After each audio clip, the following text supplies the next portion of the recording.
Saat Kirana sedang melipat mantel terakhir ke dalam kopernya, dari arah pintu depan terdengar suara sepatu pantofel Bhaskara menginjak lantai marmer. Suara langkah itu terdengar sangat ringan dan stabil, dengan ritme yang seolah menandakan suasana hati yang baik. Kirana tidak menoleh. Cahaya dari lampu walk-in closet membuat bayangannya memanjang, terpantul di cermin besar yang dibuat khusus.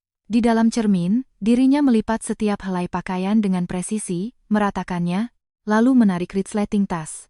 Gerakannya tenang, tanpa emosi, dan efisien, seolah sedang membereskan barang-barang pameran yang telah usai.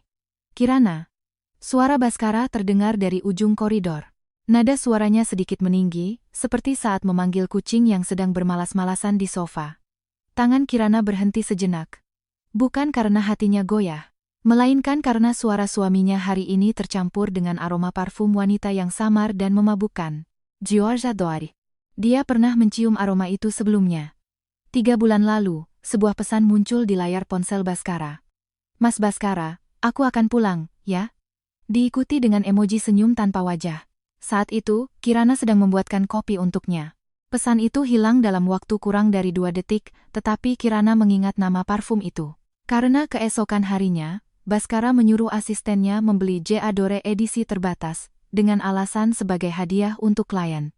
Kini, aroma parfum itu menempel sempurna di kerah jas suaminya. Suara langkah kaki mendekat, dan Bhaskara berdiri di ambang pintu walk-in closet. Dasi sudah dilonggarkan, lengan kemeja digulung hingga siku, seolah baru saja pulang dari sebuah pesta yang menyenangkan. Dia mengangkat alis, melihat 2 koper besar, yang terbuka di hadapan Kirana. Mau kemana? Tanyanya, sedikit geli. Seolah menemukan sesuatu yang lucu. Persiapan besar-besaran begini, ujarnya sambil menunjuk kedua koper dengan dagunya. Perjalanan bisnis? Atau liburan? Kirana akhirnya berbalik. Ia mengenakan sweater rajut sederhana berwarna off-white, rambutnya diikat seadanya ke belakang. Riasan di wajahnya hampir luntur, hanya menyisakan sedikit warna di bibirnya. Melihat penampilan sederhana ini, Bhaskara baru sadar sudah lama ia tidak benar-benar menatap Kirana seperti ini. Tatapan mata wanita itu sangat tenang, tidak seperti seorang istri yang baru saja menemukan aroma parfum wanita lain di pakaian suaminya. Besok ada pesta keluarga besar, kata Bhaskara lebih dulu, dengan nada santai seolah baru teringat sesuatu, seperti saat mengomentari cuaca hari ini. Aku akan membawa melati. Dia berhenti sejenak, menelan kalimat yang hampir keluar ada atau tidaknya kamu tidak masalah dan mengubahnya. Justru bagus kalau kamu tidak ada. Jadi dia tidak akan merasa canggung. Kirana menatapnya. Menatap senyum tak sadar yang terukir di bibir suaminya. Menatap ekspresi wajar dan lega saat mengatakan supaya dia tidak merasa canggung. Menatapnya berbicara seolah menyingkirkan istrinya adalah bentuk perhatian dan kepedulian. Seolah keberadaan Kirana sendiri adalah sesuatu yang berlebihan dan membuat orang lain tidak nyaman. Tiba-tiba Kirana merasa lucu. Bukan tawa miris. Melainkan tawa yang muncul dari lubuk hatinya terhadap absurditas situasi ini. Selama 3 tahun menikah dengan Bhaskara, ia hafal asal-usul setiap vas bunga di villa ini, nama pelukis dan tahun setiap lukisan. Ia menjamu tamunya, menjaga hubungan dengan para tetua keluarga yang kolot dan kuno, menjadi latar belakang yang sempurna di setiap acara yang harus dihadirinya sebagai seorang istri. Dan sekarang, suaminya menyuruhnya pergi. Memberi tempat untuk wanita yang baru saja kembali ke tanah air. Ya, suara Kirana sangat ringan, seperti daun yang jatuh di permukaan air. Ia mengambil sebuah amplop coklat dari meja rias di sebelah koper dan berjalan mendekati Bhaskara. Sandal rumahnya melangkah tanpa suara di atas karpet tebal. Bhaskara menatap benda yang disodorkan Kirana, belum mengerti apa itu. Apa ini? Kamu benar, Kirana menyodorkan amplop itu ke depan dada Bhaskara. Justru bagus kalau aku tidak ada. Bhaskara menerimanya secara refleks, membuka amplop dan mengeluarkan dokumen di dalamnya. Kertas A4 bertuliskan, Surat Perjanjian Perceraian. Gerakannya terhenti, seolah seseorang menekan tombol jeda. Matanya yang selalu menyiratkan senyum tipis akhirnya retak. Alisnya sedikit berkerut. Apa-apaan ini? Jangan bercanda. Suaranya masih terdengar angkuh, tetapi keangkuhan itu kini memiliki lapisan tipis yang rapuh. Seperti air di bawah es yang mulai mengalir. Kirana sudah berbalik, menutup resleting kopernya. Suara resleting yang ditarik terdengar sangat jelas di dalam walk-in closet yang hening. Perjanjian itu sudah disiapkan. Punggungnya tegak lurus, garis bahunya stabil. Aku sudah menandatanganinya. Untuk pembagian harta, sesuai perjanjian pranikah, jadi aku tidak menuntut apa-apa yang bukan hakku. Jari-jari Baskara meremas surat perjanjian itu, membuat kertasnya berkeretak. Kirana, panggilnya dengan nama lengkap. Suaranya tidak lagi memiliki nada santai seperti tadi, melainkan nada tertahan yang menyiratkan kekesalan seseorang yang teritori superioritasnya dilanggar. Apa ini karena Melati? Dia maju selangkah, membanting surat itu ke atas meja rias. Dia sahabat masa kecilku. Hanya karena aku mengadakan pesta penyambutan untuknya, kamu membuat drama perceraian? Kamu salah paham. Salah paham? Kirana kembali menghadapnya. Kali ini, tidak ada ekspresi apapun di wajahnya. Tidak dingin, tidak panas, tidak sakit, tidak peduli. Seolah sedang menatap orang asing yang tidak ada hubungannya sama sekali dengannya. Aku tidak sedang membuat drama, katanya, sambil menegakkan koper dan menarik pegangannya sampai ke atas. Suara logam yang beradu terdengar tajam dan menusuk. Kamu mau membawa Nona Melati ke pesta, itu pilihanmu. Aku menghargai pilihanmu. Sekarang, aku juga sudah membuat pilihanku. Tatapannya melewati bahu Baskara, jatuh pada cermin besar di belakangnya. Cermin itu memantulkan seluruh tubuh mereka berdua. Baskara dengan setelan jasnya yang sedikit kusut. Kirana dengan pakaian rumahannya yang rapi. Seolah dua garis yang selama ini berjalan ke arah yang berbeda kini terpaku pada satu koordinat yang sama. Satu hal lagi, Kirana berhenti sejenak saat menarik kopernya melewatinya, lalu menoleh untuk menatapnya. Lain kali kalau kamu mengadakan pesta penyambutan untuk seseorang, ganti bajumu sebelum pulang ke rumah.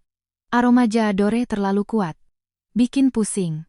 Pupil mata Baskara menyusut tajam. Tanpa sadar ia menatap kerah bajunya sendiri. Tapi Kirana sudah menarik kopernya, dan keluar dari walk-in closet, menyusuri koridor panjang, melewati pintu depan, dan masuk ke dalam lift. Pintu besar villa tertutup di belakangnya, suara kunci yang diputar terdengar berat dan final, seolah keheningan selama 3 tahun akhirnya berakhir. Baskara terpaku di tempatnya berdiri. Di tangannya masih tergenggam lembar pertama surat perjanjian itu. Di sana, tanda tangan Kirana tertera dengan jelas, rapi, dan kuat, tanpa sedikit pun jejak keraguan. Saat itu, yang terlintas di benaknya adalah, kapan dia menandatanganinya? Sejak kapan dia bersiap-siap untuk pergi? Namun, pikiran itu hanya bertahan 3 detik sebelum ditelan oleh perasaan lain yang lebih besar. Bodoh amat. Justru bagus kalau dia tidak ada. Setidaknya Melati tidak akan merasa canggung. Dia melempar surat itu ke meja rias dan kembali ke kamarnya. Di kamar mandi, suara pancuran air menggema, uap panas mengepul, membungkus segalanya dalam kabut buram. Yang tidak ia lihat adalah, di halaman terakhir surat perjanjian itu, ada sebuah catatan tulisan tangan yang ditambahkan. Hanya 1 baris kalimat. 3 tahun sudah cukup. Terima kasih atas kerjasamanya. Keesokan harinya adalah pesta keluarga besar. Kediaman utama keluarga Baskara terletak di perbukitan selatan Jakarta, menempati lahan seluas 2 hektar. Bangunan utamanya adalah bekas villa bergaya kolonial Belanda dari tahun 1930-an yang telah direnovasi. Pesta yang diadakan setiap akhir musim semi ini adalah acara tahunan untuk menunjukkan kekompakan keluarga kepada pihak luar. Tamu yang diundang sangat beragam, dari kalangan pejabat hingga budayawan, dan persiapan dekorasi bunganya saja membutuhkan waktu 1 bulan. Selama 3 tahun sejak Kirana menikah, pekerjaan ini selalu menjadi tanggung jawabnya. Dari pemilihan bunga, menu jamuan, hingga desain kemasan souvenir, ia merancang pesta ini seperti sebuah pameran, menjadikannya contoh acara tahunan bagi kalangan atas. Setelah pesta tahun lalu, 3 majalah ternama meminta Kirana menulis artikel. Mereka ingin membuat liputan khusus tentang narasi ruang dalam gaya hunian baru, tetapi Kirana menolaknya. Karena Baskara berkata, urusan rumah jangan sampai bocor keluar. Dan tahun ini, orang yang mengurus semuanya telah pergi sambil menarik koper. Pesta dimulai pukul 3 sore. Pukul 2:45. Para tamu sudah berkumpul di halaman berumput, berbincang-bincang sementara para pelayan berkeliling membawa sampahnya. Baskara mengenakan setelan jas biru tua yang dibuat khusus, berdiri di balkon lantai 2 bangunan utama. Di sebelahnya, ada Melati. Melati mengenakan gaun berwarna krem pucat, rambutnya tergerai, dan telinganya dihiasi anting mutiara kecil. Penampilannya secara keseluruhan lembut, sederhana, dengan kadar kemanisan yang pas. Lengannya melingkar di lengan Baskara, sesekali meremasnya erat seolah mencari rasa aman. Mas Baskara, banyak sekali orang, aku jadi sedikit gugup. Baskara meliriknya sekilas, sudut bibirnya terangkat. Apa yang perlu ditakutkan? Bukan berarti kamu tidak kenal siapa-siapa. Paman-paman juga sudah pernah bertemu denganmu waktu kecil. Kamu kan juga pernah menghabiskan liburan musim panas di sini. Melati menggigit bibirnya, berkata dengan suara pelan. Tapi, apa Mbak Kirana tidak akan marah? Ekspresi Baskara berubah sesaat. Dia tidak datang. Dua kata itu diucapkan dengan ringan dan tegas, seperti batu yang diletakkan. Bulu mata Melati bergetar, tampak lega sekaligus sedikit kecewa. Tepat pukul 3, pesta resmi dimulai. Kakek, sebagai kepala keluarga, duduk di kursi utama. Ia memandang berkeliling ke arah anak cucunya yang berkumpul, dan akhirnya tatapannya berhenti pada sosok di sebelah Baskara. Di mana Kirana? Suara kakek tidak keras, tetapi terdengar oleh semua orang yang hadir. Udara hening selama 2 detik. Tepat saat Baskara hendak membuka mulut, seorang kepala pelayan datang dengan langkah cepat, membawa sebuah kotak berpelitur merah di tangannya. Tuan besar, ada kiriman di depan. Hadiah perayaan pesta yang diatur oleh Nyonya Kirana, dengan instruksi untuk diantarkan sebelum acara dimulai hari ini. Baskara menatap kotak itu, alisnya sedikit mengernyit. Melati tanpa sadar mengencangkan pegangannya di lengan Baskara. Buka, kata kakek. Kepala pelayan meletakkan kotak itu di meja bundar di tengah dan membukanya. Isinya bukan perhiasan atau kaligrafi antik, melainkan setumpuk dokumen. Lembar pertama adalah salinan asli perjanjian pengalihan saham antara keluarga Baskara dan keluarga Kirana 3 tahun lalu sebagai bagian dari pernikahan. Lembar kedua adalah laporan audit dari firma audit pihak ketiga yang independen. Di dalamnya, ada 17 transaksi dana yang ditandai dengan stabilo, di mana semua aliran dana tersebut mengarah ke rekening pribadi atas nama Baskara. Selama 3 tahun, total 2,4 miliar rupiah telah ditransfer, dan penerima manfaat akhir dari perusahaan cangkang yang terdaftar di Singapura adalah Melati. Lembar ketiga adalah surat pernyataan cerai dari Kirana. Tulisannya sangat terkendali, tanpa ekspresi emosional, hanya berisi fakta dan tuntutan. Paragraf terakhir berbunyi, berdasarkan pasal 7, ayat 3 dari perjanjian pranikah, saya menggunakan hak pembatalan kontrak secara sepihak. Dengan diterimanya surat ini, hubungan pernikahan dianggap berakhir. Wajah Baskara sudah berubah total saat melihat dokumen kedua. Bukan karena marah, tapi karena terkejut, seolah seorang pecatur yang yakin menguasai papan permainan tiba-tiba papannya ditarik dari bawah kakinya. Suara bisik-bisik mulai terdengar di antara para tamu. Paman ketiga Baskara, seorang eksekutif senior di perusahaan keluarga, berdiri dan mengambil laporan audit itu. Setelah membalik 2 halaman, wajahnya memucat. Baskara, apa maksudnya ini? 2,4 miliar rupiah? Suara kakek tiba-tiba merendah. Untuk orang luar, gelasnya diletakkan di meja dengan suara kering. Wajah Melati langsung pucat pasi. Ia melepaskan tangannya dari lengan Baskara dan mundur setengah langkah. Bibirnya bergetar. Aku tidak tahu. Mas Baskara, aku benar-benar tidak tahu apa-apa tentang uang itu. Cukup. Suara Baskara rendah, seolah dipaksa keluar dari sela-sela giginya.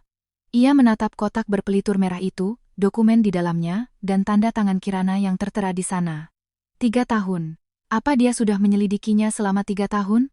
Atau dia memang berniat menyelidikinya sejak awal? Ia tiba-tiba teringat kata-kata terakhir yang diucapkan Kirana semalam sebelum pergi. 3 tahun sudah cukup. Terima kasih atas kerjasamanya.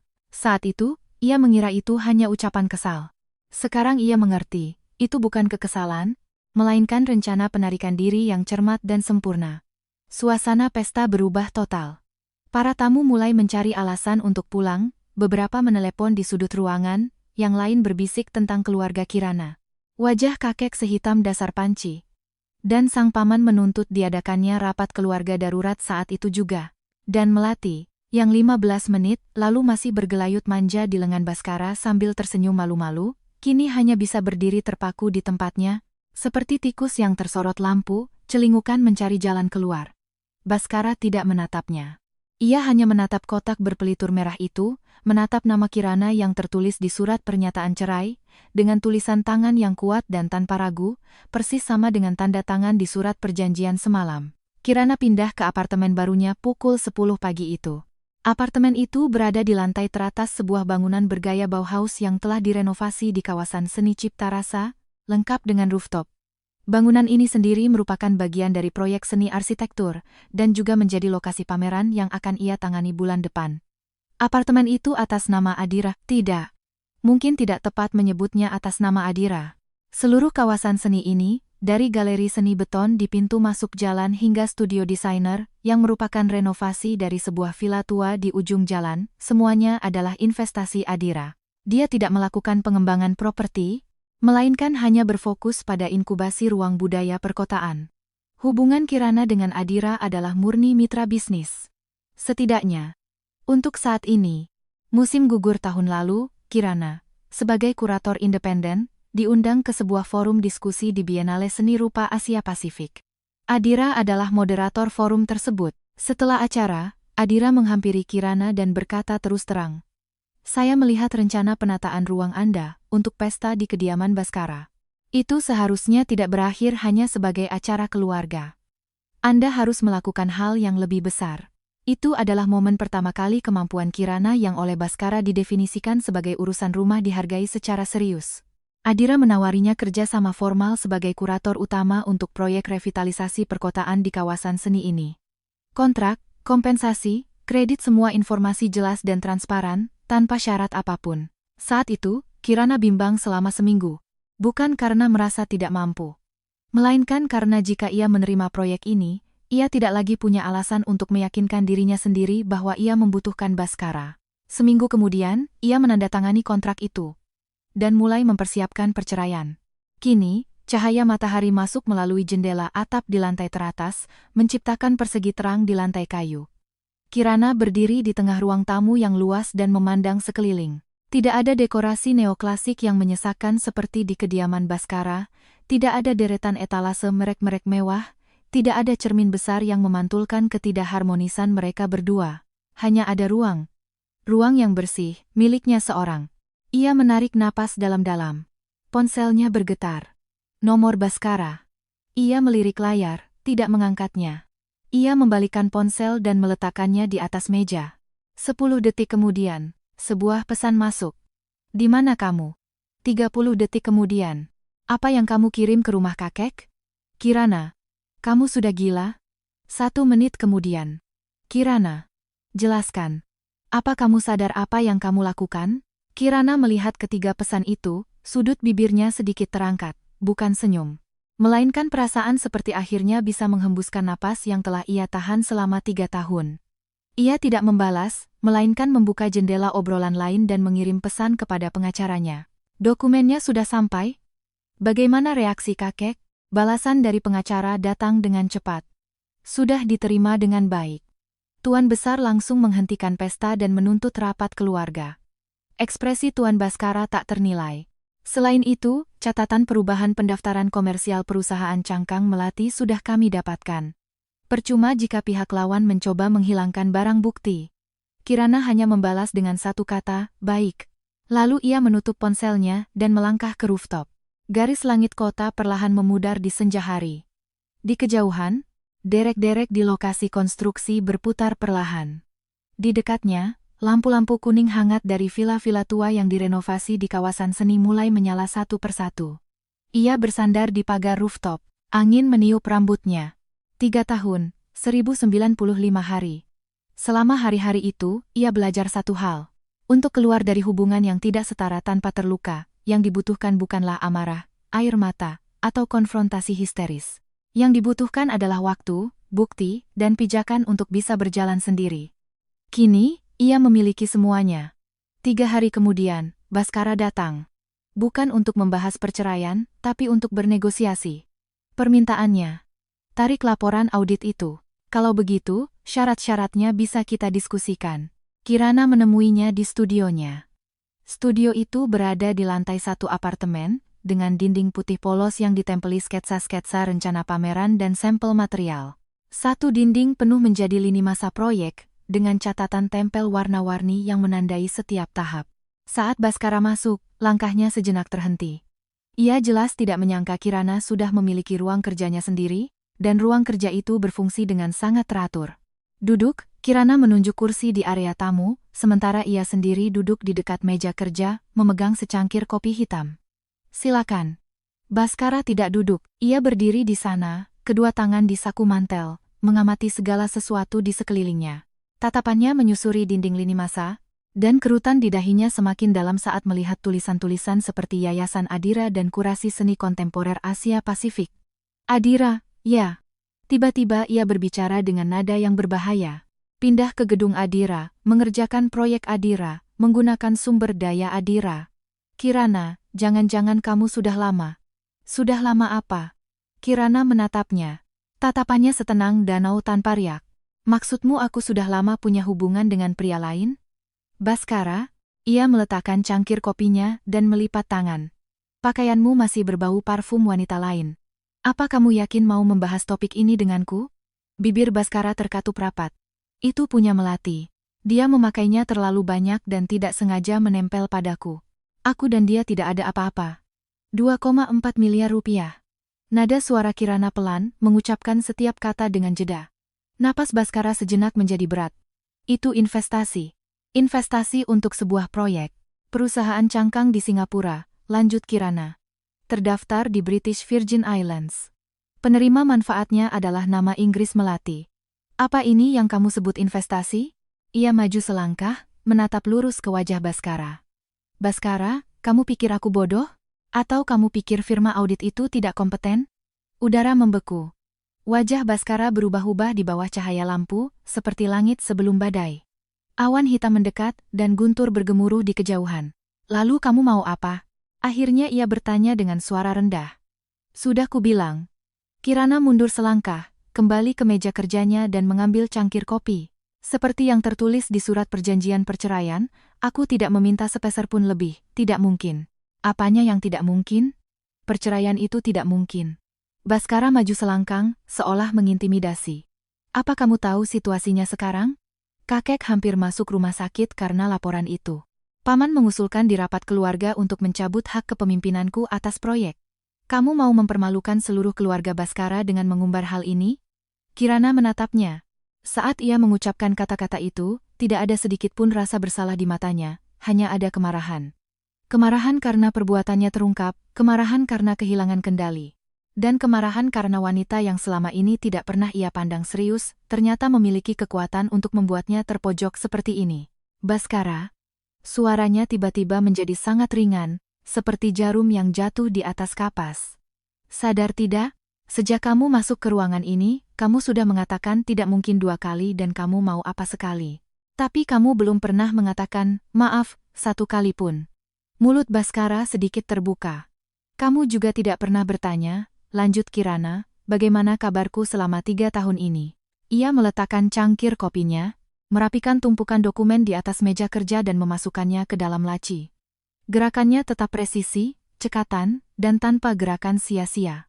Laporan audit tidak akan kutarik, katanya tanpa mengangkat wajah. Itu bukti yang diperoleh secara legal. Kalau mau ditarik, ajukan saja ke pengadilan. Pergilah, akhirnya ia mengangkat wajah. Di matanya tidak ada kemarahan atau luka, hanya kelelahan dan kepasrahan yang tenang. Studioku tidak menerima pengunjung yang tidak ada hubungannya dengan proyek. Silakan pulang, Tuan Baskara. Baskara terpaku di tempatnya, jakunnya bergerak. Ia ingin mengatakan sesuatu. Ingin membantah, mengancam. Ingin dengan cara apapun mengembalikan situasi ke dalam kendalinya. Tetapi ia menatap mata Kirana. Mata yang telah ia lihat selama 3 tahun, tetapi seolah tidak pernah benar-benar ia tatap. Dan ia sadar, ia tidak bisa mengucapkan sepatah kata pun. Karena di dalam mata itu, dirinya sudah tidak ada lagi. Benar-benar bersih, tidak bersisa. Ia berbalik dan keluar dari studio. Saat pintu tertutup di belakangnya, tangan Kirana sedikit bergetar. Hanya sesaat, lalu ia mengepalkan tangannya. Kuku-kukunya menancap di telapak tangan. Dalam rasa sakit kecil itu, ia menghapus semua kekecewaan dan sisa-sisa perasaan yang ada. Tidak akan menoleh ke belakang lagi. Kali ini, benar-benar tidak akan menoleh. Hari saat Melati datang, hujan turun. Kirana sedang berdiri di dalam gedung 3 di kawasan seni, mendiskusikan rencana pencahayaan untuk jalur pameran dengan desainer lampu. Ruangan ini tadinya adalah gudang tekstil yang terbengkalai, dengan langit-langit setinggi 9 meter. Keempat sisinya adalah dinding beton ekspos, dan rel-rel besi tua untuk pengangkutan barang masih tersisa. Ia bermaksud mempertahankan semua jejak industrial ini, membuat instalasi pameran baru seolah lahir dari struktur lama. Cahaya di dinding ini, Turunkan lagi 15 derajat, katanya sambil menunjuk dinding beton di sisi utara dengan penunjuk laser. Yang aku inginkan adalah cahaya yang mengelus dinding, bukan menerangi. Pandangan pengunjung harus tertuju pada instalasi dulu, baru kemudian ke dinding. Mbak Kirana. Sebuah suara terdengar dari arah pintu masuk. Suara yang ringan, lembut, dan sengaja direndahkan dengan hati-hati. Penunjuk laser Kirana berhenti. Ia berbalik. Melati berdiri di pintu masuk gedung 3. Memegang payung panjang transparan, air hujan menetes di sepanjang rangkanya, menciptakan genangan kecil di kakinya. Hari ini, ia mengenakan kardigan berwarna milk tea, dipadukan dengan blus sutra putih di dalamnya.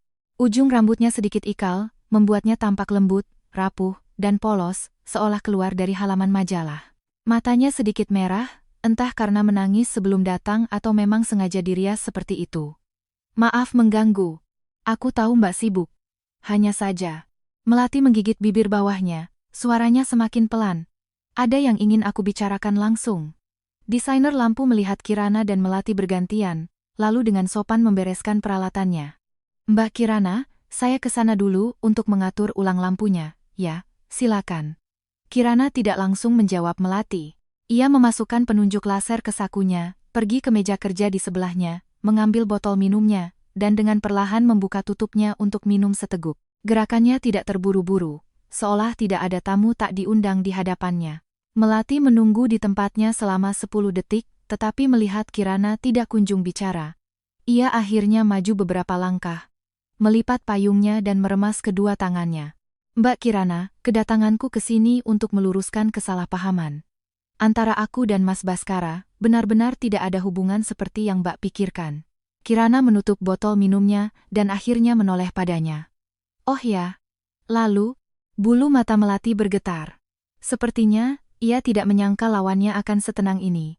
Ia menarik napas dalam-dalam dan melanjutkan. Soal uang itu juga. Aku benar-benar tidak tahu. Waktu aku di Singapura, Mas Baskara bilang dia menginvestasikan dana untukku, jadi aku pikir itu produk manajemen aset biasa. Aku tidak menyangka akan jadi begini. Sampai di sini, suaranya mulai bergetar, dan matanya berkaca-kaca. Aku tidak pernah bermaksud menyakiti Mbak. Aku juga tidak pernah bermaksud merebut apapun dari Mbak. Aku hanya terlalu menyayangi Mas Baskara. Kami tumbuh bersama sejak kecil, dan di hatiku, dia selalu. Hentikan. Suara Kirana tidak keras, tetapi satu kata itu seolah memotong ucapan Melati seperti pisau. Kirana meletakkan kembali botol minumnya di meja, tubuhnya sedikit condong ke depan, kedua tangannya bertumpu pada tepi meja kerja. Ia menatap mata Melati. Mata yang berkaca-kaca, polos, seolah sedang menderita karena tuduhan yang sangat besar. Nona Melati, dialogmu sangat bagus, nada bicaranya tidak cepat, setiap kata diucapkan dengan jelas. Tapi kamu salah penonton. Ekspresi Melati sejenak membeku. Hubungan seperti apa antara kamu dan Baskara, aku tidak peduli, lanjut Kirana. Sahabat masa kecil, belahan jiwa, itu urusan kalian berdua. Kamu datang ke sini, dan bilang tidak berniat merebut apapun dariku. Nona Melati, antara aku dan kamu, kata merebut itu bahkan tidak ada. Ia menegakkan tubuhnya, dagunya sedikit terangkat. Karena aku sudah tidak menginginkannya lagi. Wajah Melati akhirnya retak, bukan karena kesal, melainkan karena panik setelah kedoknya terbongkar. Bibirnya bergerak, seolah ingin mengatakan sesuatu untuk mengembalikan posisi lemahnya, seperti aku hanya terlalu mencintainya. Tetapi di hadapan mata Kirana yang tanpa riak, semua aktingnya seolah kehilangan cermin. Lagi pula, Kirana tiba-tiba membuka laci di bawah meja kerja, mengeluarkan tablet, dan membuka sebuah file. Kamu bilang tidak tahu soal uang itu, kan? Ia mengarahkan tablet itu ke arah Melati. Di layar, terlihat sebuah video yang diambil dari backup cloud album media sosial Melati sendiri. Lini masanya dengan jelas menunjukkan rincian pengeluarannya selama 3 tahun di Singapura. Undangan keperagaan busana haute couture. Reservasi liburan di pulau pribadi. Pembelian Porsche, edisi terbatas. Waktu setiap pengeluaran sangat cocok dengan waktu transfer dana dari perusahaan cangkang itu. Wajah Melati menjadi seputih kertas. Ini, bagaimana bisa? Kamu pikir dengan struktur perusahaan di BVI tidak akan bisa dilacak? Sudut bibir Kirana sedikit terangkat. Sudut yang tipis. Seperti pisau yang mengiris sutra. Nona Melati. Hal paling bodoh di dunia ini bukanlah menggunakan uang orang lain. tapi menggunakan uang orang lain, lalu memamerkannya di media sosial. Ia menarik kembali tabletnya, memasukkannya ke laci, dan menguncinya. Aku tidak akan menuntutmu dengan bukti-bukti ini. Tidak ada gunanya. Tapi kalau kamu muncul lagi di hadapanku dan berakting aku tidak tahu, aku tidak menyangka, aku hanya terlalu mencintainya. Kirana mengangkat wajahnya. Tatapannya seperti pedang yang telah diasah selama 3 tahun dan hari ini akhirnya terhunus. Akan kupastikan kamu tidak akan pernah bisa menyelesaikan kalimat itu di hadapan siapapun lagi di kota ini. Melati terpaku di tempatnya, jari-jarinya memutih sambil mencengkeram gagang payung yang terlipat. Ia membuka mulut, tetapi akhirnya tidak mengatakan apa-apa. Karena ia melihat, di belakang Kirana, desainer lampu dan 2 staf lainnya berada di teras lantai 2 halaman dalam. Mereka tidak sengaja menguping. Tetapi ruang ini sangat terbuka. Dan semua kata-kata, semua ekspresi tadi, bergema dengan jelas di dalam kotak beton setinggi 9 meter ini. Kirana tidak sengaja merancangnya, tetapi ia juga tidak sengaja menghindarinya. Inilah perbedaannya. Melati membutuhkan ruang pribadi untuk memerankan kelemahannya. Sementara Kirana memiliki kepercayaan diri untuk membuka semua kartunya di tempat manapun. Melati akhirnya berbalik dan pergi. Saat ia keluar dari gedung 3, hujan sudah reda. Tetapi bahunya sedikit merosot, dan langkahnya tidak lagi seringan yang telah diperhitungkan seperti saat datang. Desainer lampu turun dari lantai 2, menyodorkan secangkir kopi hangat kepada Kirana, dan bertanya dengan suara pelan, "Mbak Kirana, yang tadi itu bukan apa-apa." Kirana menerima kopi itu dan kembali mengambil penunjuk lasernya. "Pencahayaan di dinding utara sudah disesuaikan? Mari kita lanjutkan." Baskara baru benar-benar merasakan beratnya 2 kata kehilangan 5 hari setelah pesta itu. Bukan karena Kirana tidak mengangkat teleponnya. Ia sudah terbiasa dengan keheningan Kirana. Melainkan karena hidupnya mulai mengalami kekacauan total yang tak terlukiskan. Pertama, rapat keluarga. Setelah kakek marah besar, ia memanggilnya ke ruang kerja dan berbicara selama 2 jam penuh. Selama 2 jam itu, kakek tidak berteriak, hanya mengulangi satu pertanyaan, "Apa kamu masih punya muka di hadapan Kirana?" Baskara tidak bisa menjawab. Ia ingin mengatakan bahwa ia dan Melati tidak bersalah, tetapi angka-angka di laporan audit ada di sana. Aliran dana 2,4 miliar rupiah, dengan jelas menunjuk ke arah Melati. Pembelaan apapun bahwa itu hanya investasi terasa setipis kertas perisai. Kedua, pamannya. Di rapat keluarga, pamannya secara terbuka mengusulkan, mengingat kesalahan penilaian Baskara dan tindakan pribadinya telah merusak nama baik keluarga secara signifikan, saya mengusulkan agar dia untuk sementara ditarik dari proyek divisi energi baru yang dipimpinnya, dan digantikan oleh adik saya. Hasil pemungutan suara. 6 setuju, 2 menolak, 1 abstain. Baskara duduk di kursi paling ujung meja rapat, melihat hasil pemungutan suara itu, dan untuk pertama kalinya menyadari bahwa hadiah yang dikirim Kirana ke pesta bukanlah ledakan emosional seorang wanita yang akan bercerai, melainkan sebuah bom yang diperhitungkan dengan cermat. Bom itu tidak menargetkan kekayaannya, melainkan fondasinya di keluarga ini. Lalu hal-hal sepele dalam kesehariannya, yang tidak pernah ia perhatikan. Ia pulang ke villa, dan menyadari tidak ada bahan makanan yang sudah disiapkan di kulkas. Selama 3 tahun, setiap kali pulang, ia biasa membuka kulkas dan menemukan buah-buahan musiman, bahan makanan setengah jadi, dan yogurt impor kesukaannya sudah tertata rapi berdasarkan kategori. Ia tidak pernah berpikir siapa yang membeli semua itu, siapa yang mengkategorikannya, siapa yang mengingat seleranya bahwa pada hari Selasa ia tidak minum susu dingin dan pada hari Kamis ia ingin makan mie kepiting. Setelan jas di lemari masih tergantung rapi berdasarkan warna, tetapi tidak ada lagi yang menyimpan pakaian tebal dan mengeluarkan pakaian tipis saat pergantian musim. Sepatu kulitnya tidak lagi dibawa untuk dirawat setiap minggu, dan pelembab udara di ruang kerjanya tidak lagi diisi air secara teratur. Tanaman hias yang telah ia lihat selama 3 tahun tetapi tidak ia ketahui namanya, mulai layu secara kasat mata. Pada malam kelima, ia duduk di ruang tamu yang kosong. TV menyala tanpa suara, di atas meja ada kotak makanan pesan antar. Ia makan 2 suap, lalu kehilangan selera. Ponselnya menyala, ia melihatnya secara refleks, tapi bukan dari Kirana. Dari Melati. "Mas Baskara, aku benar-benar minta maaf soal pesta itu. Setelah kupikir-pikir, mungkin lebih baik aku tidak kembali, ya? Kalau aku pergi, apa kalian tidak akan bertengkar lagi?" Ia menatap pesan itu selama 30 detik. Seminggu yang lalu, jika menerima pesan ini, ia akan langsung membalas, Jangan terlalu dipikirkan. Bukan salahmu. Tetapi sekarang, sambil menatap tulisan di layar, yang terlintas di benaknya adalah kata-kata Kirana. 2,4 miliar rupiah. Padahal tidak ada apa-apa. Ia meletakkan ponselnya, tidak membalas. Keesokan paginya pukul 7, ia berangkat ke kantor seperti biasa. Begitu masuk, asistennya berkata, "Pak, Ibu menelepon 3 kali. Beliau bilang sudah saatnya Bapak menjemput Nyonya Kirana kembali." Wajah Baskara mengeras. "Jangan panggil dia Nyonya lagi." Asistennya terkejut sesaat, lalu menunduk dan tidak berkata apa-apa. Tetapi setelah mengucapkan kata-kata itu, Baskara sendiri merasakan sesak di dada. Ia duduk di belakang mejanya, membuka laptop, dan menemukan email pemberitahuan internal dari tim hukum di kotak masuk kerjanya. Tim pengacara Kirana secara resmi menuntut pembagian aset atas 3 proyek bersama yang terkait dengan keluarga Kirana atas nama Baskara, berdasarkan klausul konflik kepentingan dalam perjanjian pranikah.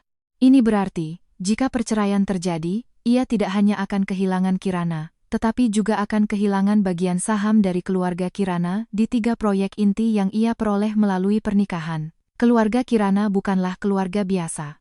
Ayah Kirana adalah seorang tokoh tersembunyi di bidang infrastruktur di wilayah Jawa Barat.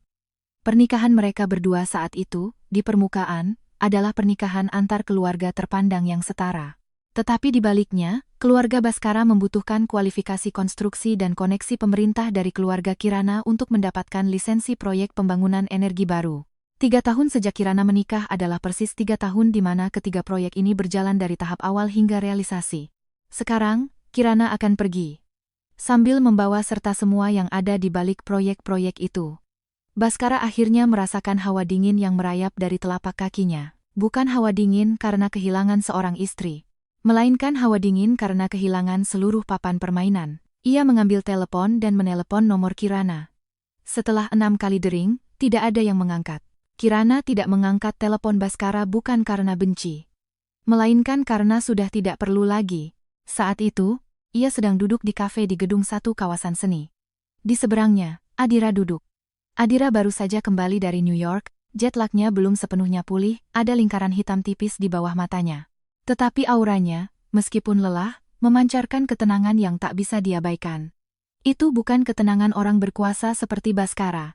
Ketenangan Baskara dibangun di atas superioritas psikologis, aku lebih tinggi darimu. Ketenangan Adira datang dari kepercayaan diri, bahwa ia tidak perlu membandingkan diri dengan siapapun untuk mendefinisikan dirinya. Hari ini, Adira mengenakan sweater turtleneck berwarna abu-abu tua, rambutnya disisir ke belakang, menampakkan fitur wajahnya yang tajam. Ia meletakkan cangkir kopinya di meja, menatap Kirana sejenak, dan berkata, "Kamu kurusan." Itu bukan pujian basa-basi, melainkan pengamatan murni. Seolah ia secara alami memperhatikan perubahan pada hal-hal yang ia pedulikan. Kirana tersenyum tipis.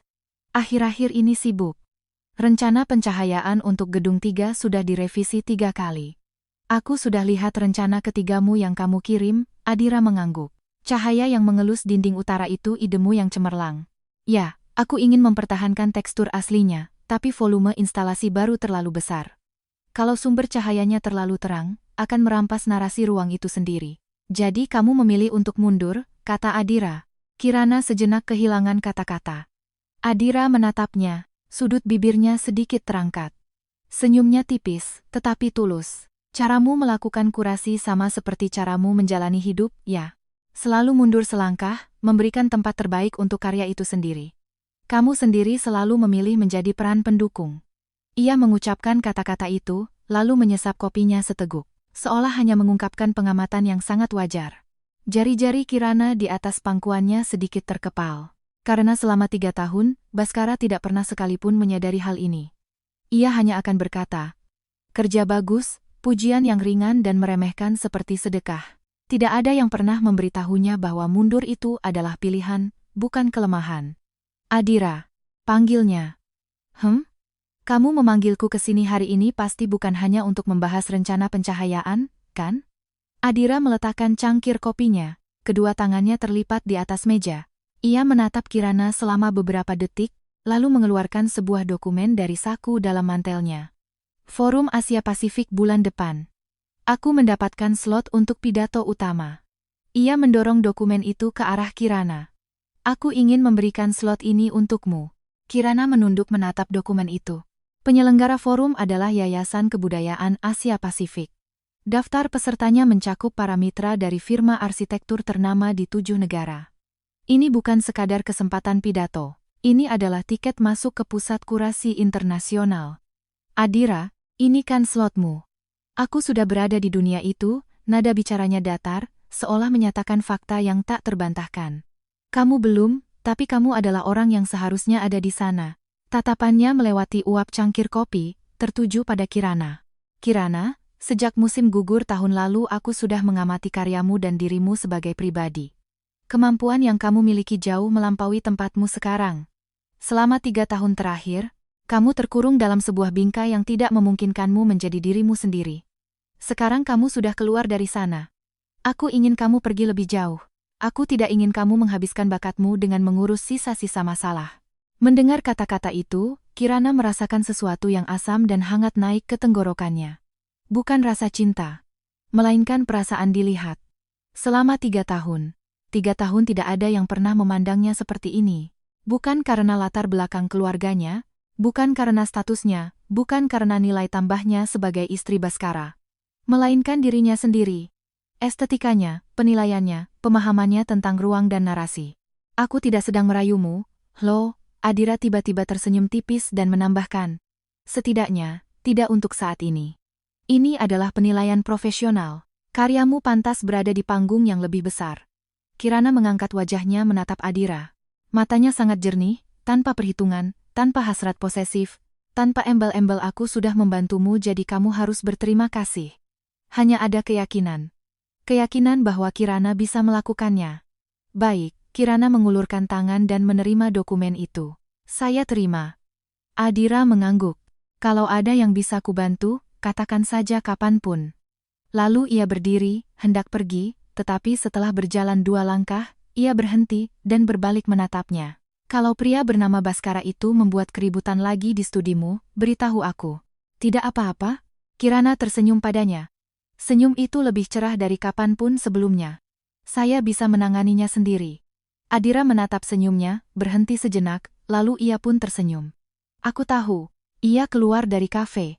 Pintu kaca tertutup pelan di belakangnya, menghalangi angin sejuk awal musim kemarau di luar. Kirana duduk di tempatnya, menatap dokumen di tangannya. Forum akan diadakan pertengahan bulan depan. Lokasinya di Tokyo. Ia perlu menyiapkan pidato utama selama 20 menit dan rencana pameran yang menyertainya. Pekerjaannya banyak. Tetapi ia tiba-tiba merasakan kekuatan memenuhi seluruh tubuhnya. Kekuatan itu bukan berasal dari kemarahan atau dendam, melainkan dari sesuatu yang lebih dalam. Diakui, dihormati, dan diperlakukan sebagai individu yang utuh dan berharga. Perasaan ini tidak pernah ia dapatkan sehari pun dari Baskara. Sementara itu, kehidupan sehari-hari Baskara semakin sulit. Setelah rapat keluarga, kepemimpinannya di divisi energi baru ditangguhkan untuk sementara. Dan pamannya dengan diam-diam mengambil alih 2 dari 3 proyek inti yang ia tangani. 1 proyek sisanya, karena melibatkan investasi dari keluarga Kirana, saat ini dalam status beku yang sedang dinegosiasikan. Di dalam grup perusahaan, mulai beredar desas-desus bahwa putra sulung telah jatuh, bukan karena kurangnya kemampuan, tetapi karena menghancurkan dirinya sendiri akibat masalah rumah tangga. Baskara tahu desas-desus ini, tetapi ia tidak punya waktu untuk membantahnya satu persatu. Karena tim pengacara Kirana, seperti mesin yang bekerja dengan presisi, mengirimkan surat pemberitahuan hukum baru setiap 2 atau 3 hari. Hari ini pembekuan rekening bersama, besok permohonan penilaian aset properti. Setiap dokumen legal, bahasanya tenang dan terkendali, tanpa kata-kata emosional. Tetapi setiap dokumen, seperti pisau bedah, dengan akurat memutus hubungan terakhir antara dirinya dan keluarga Kirana. Ia mulai tidak bisa tidur. Pukul 2 dini hari, ia berbaring di ranjang besar di kamarnya, menatap langit-langit. Ranjang ini diganti saat Kirana masih ada. Kirana mengatakan kasur yang lama terlalu keras dan tidak baik untuk pinggangnya, jadi ia memesan kasur lateks yang dibuat khusus untuk menopang tubuh secara parsial. Sisi Baskara sedikit lebih keras, sisi Kirana sedikit lebih lembut. Ia tidak pernah mengucapkan terima kasih padanya, bahkan tidak pernah menyadari perhatian kecil itu. Sekarang ia berbaring sendirian di ranjang ini, tubuhnya secara alami meluncur ke area kanan yang bukan miliknya.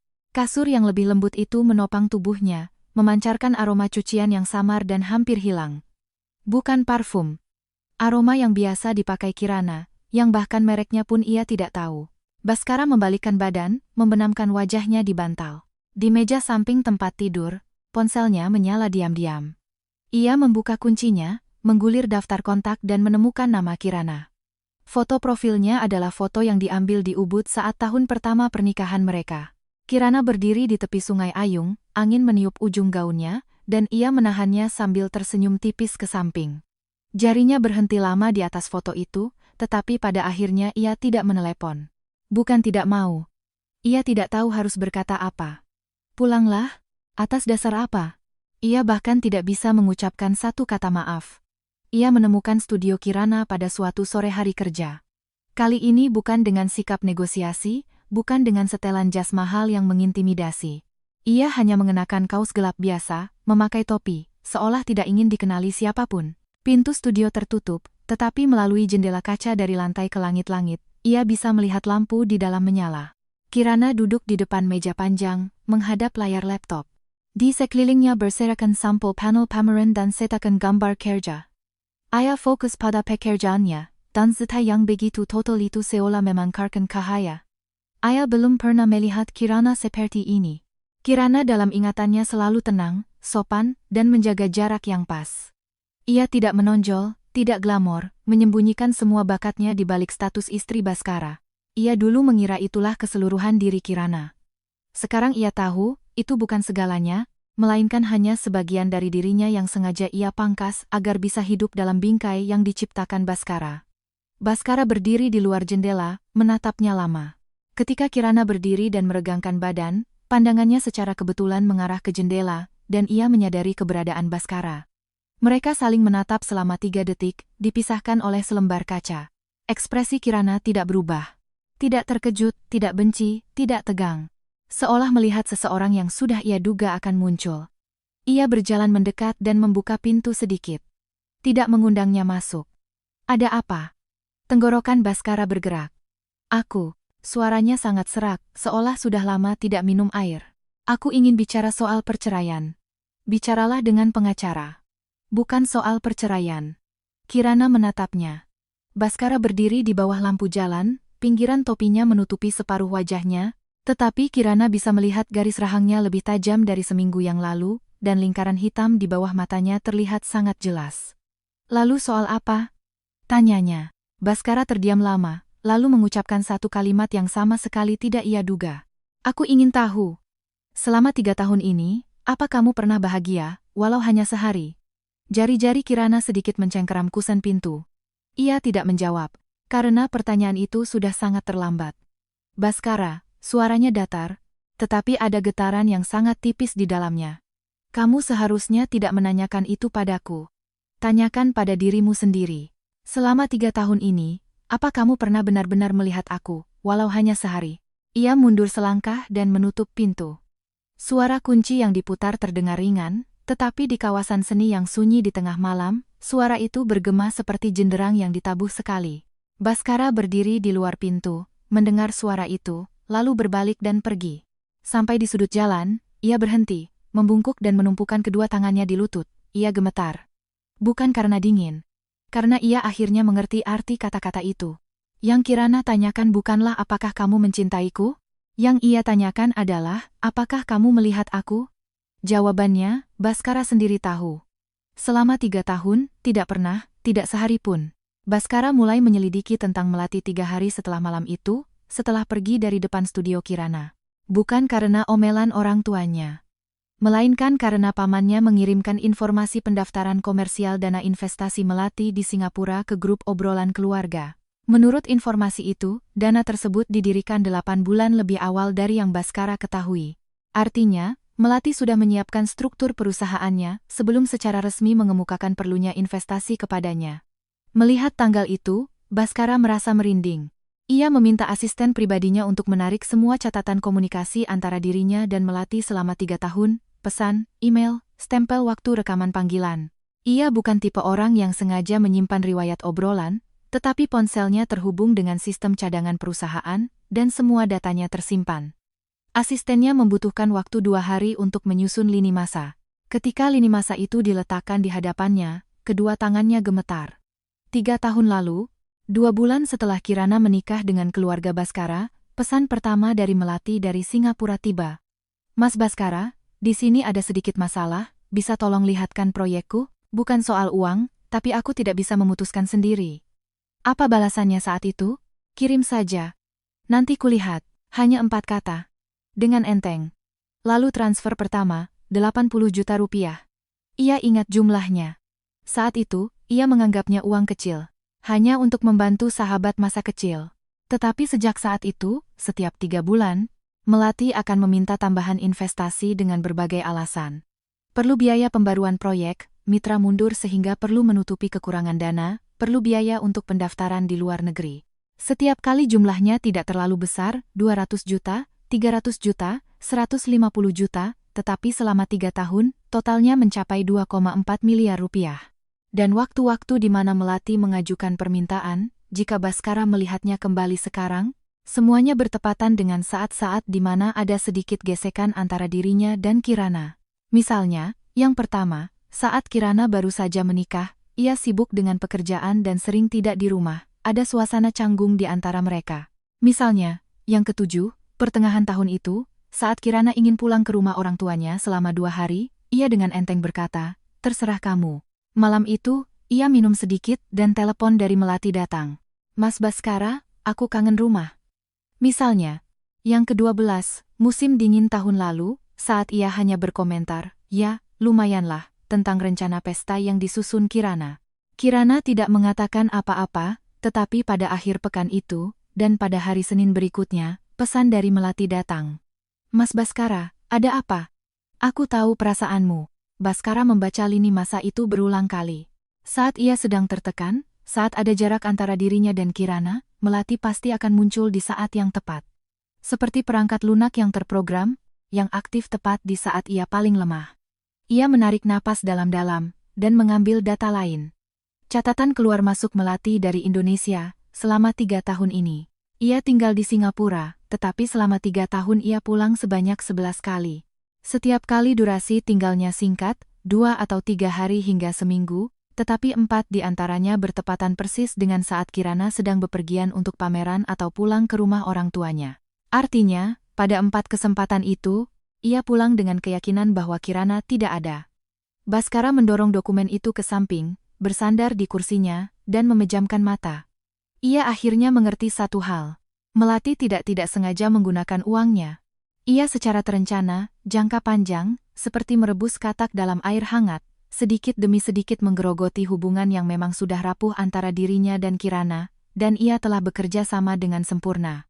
Karena ia tidak pernah sekalipun memandang Kirana dengan serius. Karena itu ia tidak sadar bahwa hal-hal kecil yang tampaknya tidak berhubungan satu kata terserah kamu, satu kata lumayanlah.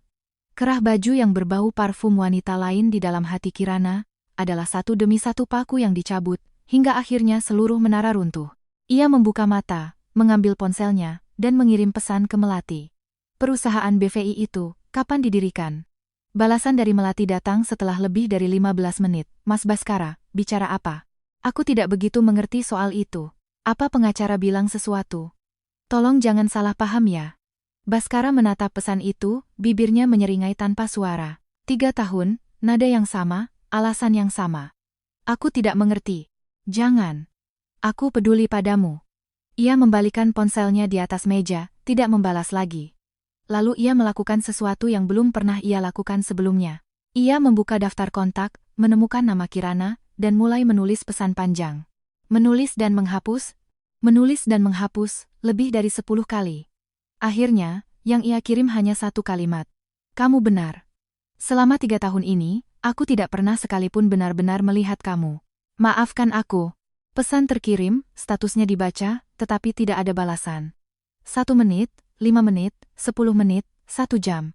Tidak ada balasan. Baskara menggenggam ponselnya, duduk di dalam kegelapan ruang kerjanya, dan akhirnya mengerti satu kebenaran. 3 kata "maafkan aku" bukanlah titik akhir. Itu adalah utang yang harus ia bayar. Dan utang tidak bisa lunas hanya dengan 1 kata permintaan maaf. Saat Kirana melihat pesan itu, ia sedang menyiram tanaman di rooftop. Sejak pindah ke apartemen ini, ia meletakkan beberapa pot tanaman di atap. Bukan jenis-jenis mahal, hanya mint, rosemary, dan pohon kumquat kecil biasa. Ia tidak pandai merawat tanaman, tetapi ia suka melihat sesuatu yang hijau tumbuh di bawah sinar matahari. Layar ponselnya menyala saat ia sedang membungkuk menyiram mint. Melihat tulisan itu, gerakannya berhenti sejenak. Air dari selang meluap, membasahi sebagian kecil ubin. Ia berdiri, menatap pesan itu lama. Kamu benar. Selama 3 tahun ini, aku tidak pernah sekalipun benar-benar melihat kamu. Maafkan aku. 3 tahun lalu, ia menunggu kata-kata ini. 2 tahun lalu, ia berharap untuk kata-kata ini. Setahun yang lalu, ia tidak lagi mengharapkannya. Sekarang, kata-kata itu datang. Apa ia merasakan sesuatu? Ya. Tapi bukan pengampunan, bukan simpati. Melainkan pembenaran yang tenang. Ternyata memang begitu. Ia sudah lama tahu Bhaskara bukanlah orang jahat. Ia hanya orang yang sombong. Sombong karena percaya bahwa ia tidak perlu membangun hubungan, cukup dengan memberikan status dan materi, maka pasangannya harus puas. Sekarang, ia akhirnya sadar bahwa ia salah. Tapi, lalu kenapa? Ada jurang yang sangat besar antara menyadari kesalahan dan menebus kesalahan itu. Ia mengunci layar, meletakkan kembali ponselnya di meja, dan melanjutkan menyiram tanaman. Daun-daun mint berkilauan di antara tetesan air. Ia tidak membutuhkan permintaan maafnya. Yang ia butuhkan adalah melangkah maju. Kirana menemukan petunjuk yang lebih dalam tentang penyelewengan dana Bhaskara secara tidak sengaja. Tepatnya, pengacaranya yang menemukannya. Saat tim hukum sedang merapikan dokumen aset proyek bersama, mereka menemukan bahwa sebagian dana di rekening pribadi Bhaskara bukan berasal dari pendapatan pribadinya, melainkan dari dana investasi yang disuntikkan oleh keluarga Kirana ke dalam proyek bersama 3 tahun lalu. Dengan kata lain, ia tidak hanya memberikan uangnya sendiri kepada Melati, tetapi juga menyelewengkan uang keluarga Kirana. Penemuan ini mengubah sifat kasus dari perselingkuhan dan pemberian hadiah kepada kekasih menjadi penggelapan aset mitra kerja. Pengacara Kirana segera memberitahu keluarga Kirana dan menyarankan agar pihak keluarga memulai proses hukum resmi. Tidak, Kirana menolak usulan itu. Pengacaranya sejenak kehilangan kata-kata. Nyonya Kirana, ini menyangkut kepentingan inti pihak Anda. Saya tahu, Kirana memotongnya. Tapi saya tidak ingin menyerahkan masalah ini kepada ayah. Jika ayah ikut campur, ini bukan lagi masalah perceraian, melainkan konfrontasi total antara dua keluarga. Tidak perlu sampai sejauh itu. Ia berhenti sejenak, menunjuk ke meja. Bukti ini kita simpan sebagai kartu truf untuk negosiasi perceraian. Jika Bhaskara terus menolak menandatangani, ini adalah kartu terakhir saya. Cara pengacara itu memandangnya berubah. Bukan lagi tatapan pada klien, melainkan pada seorang ahli strategi. Baik, saya mengerti. Ia menutup mapnya dan menambahkan. Kalau begitu, Nyonya Kirana, ada satu hal yang ingin saya sampaikan sebelumnya.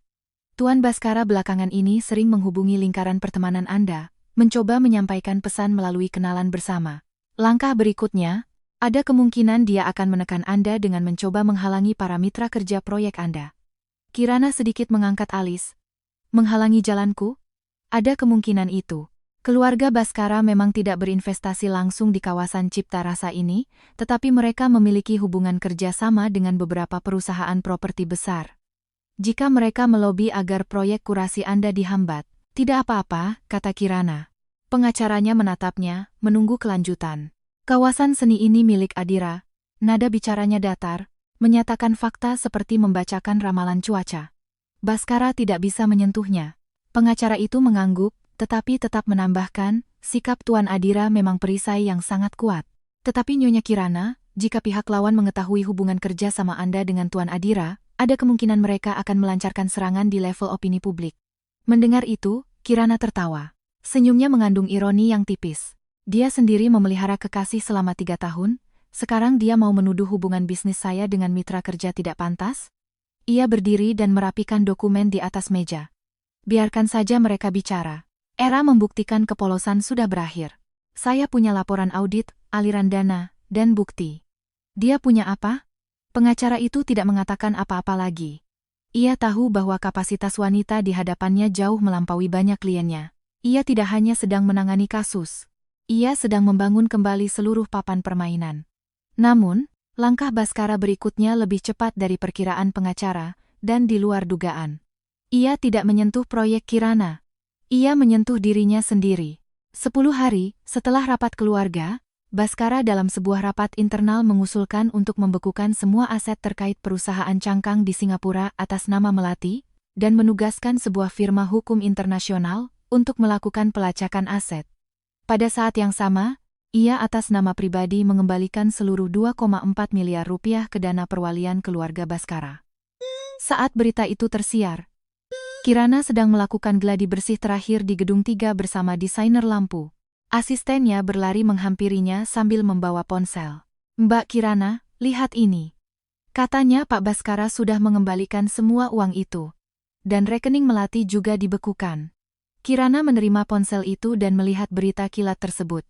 Ekspresinya hampir tidak berubah, tetapi saat melihat kalimat Baskara atas nama pribadi mengembalikan 2,4 miliar rupiah, matanya sedikit menyipit. Bukan kejutan, melainkan konfirmasi. Dia mengaku kalah, tetapi itu saja tidak akan mengubah keputusannya. Karena pengembalian 2,4 miliar rupiah ini pada dasarnya bukanlah permintaan maaf kepada Kirana, melainkan penjelasan kepada keluarganya. Ia sedang mencoba merebut kembali kekuasaannya di keluarga Baskara, bukan mencoba merebut Kirana kembali. Kirana mengembalikan ponsel itu kepada asistennya. "Aku tahu. Lalu, apa kita perlu menyesuaikan strategi kita?" "Tidak perlu." Ia berbalik dan kembali ke lokasi gladi bersih.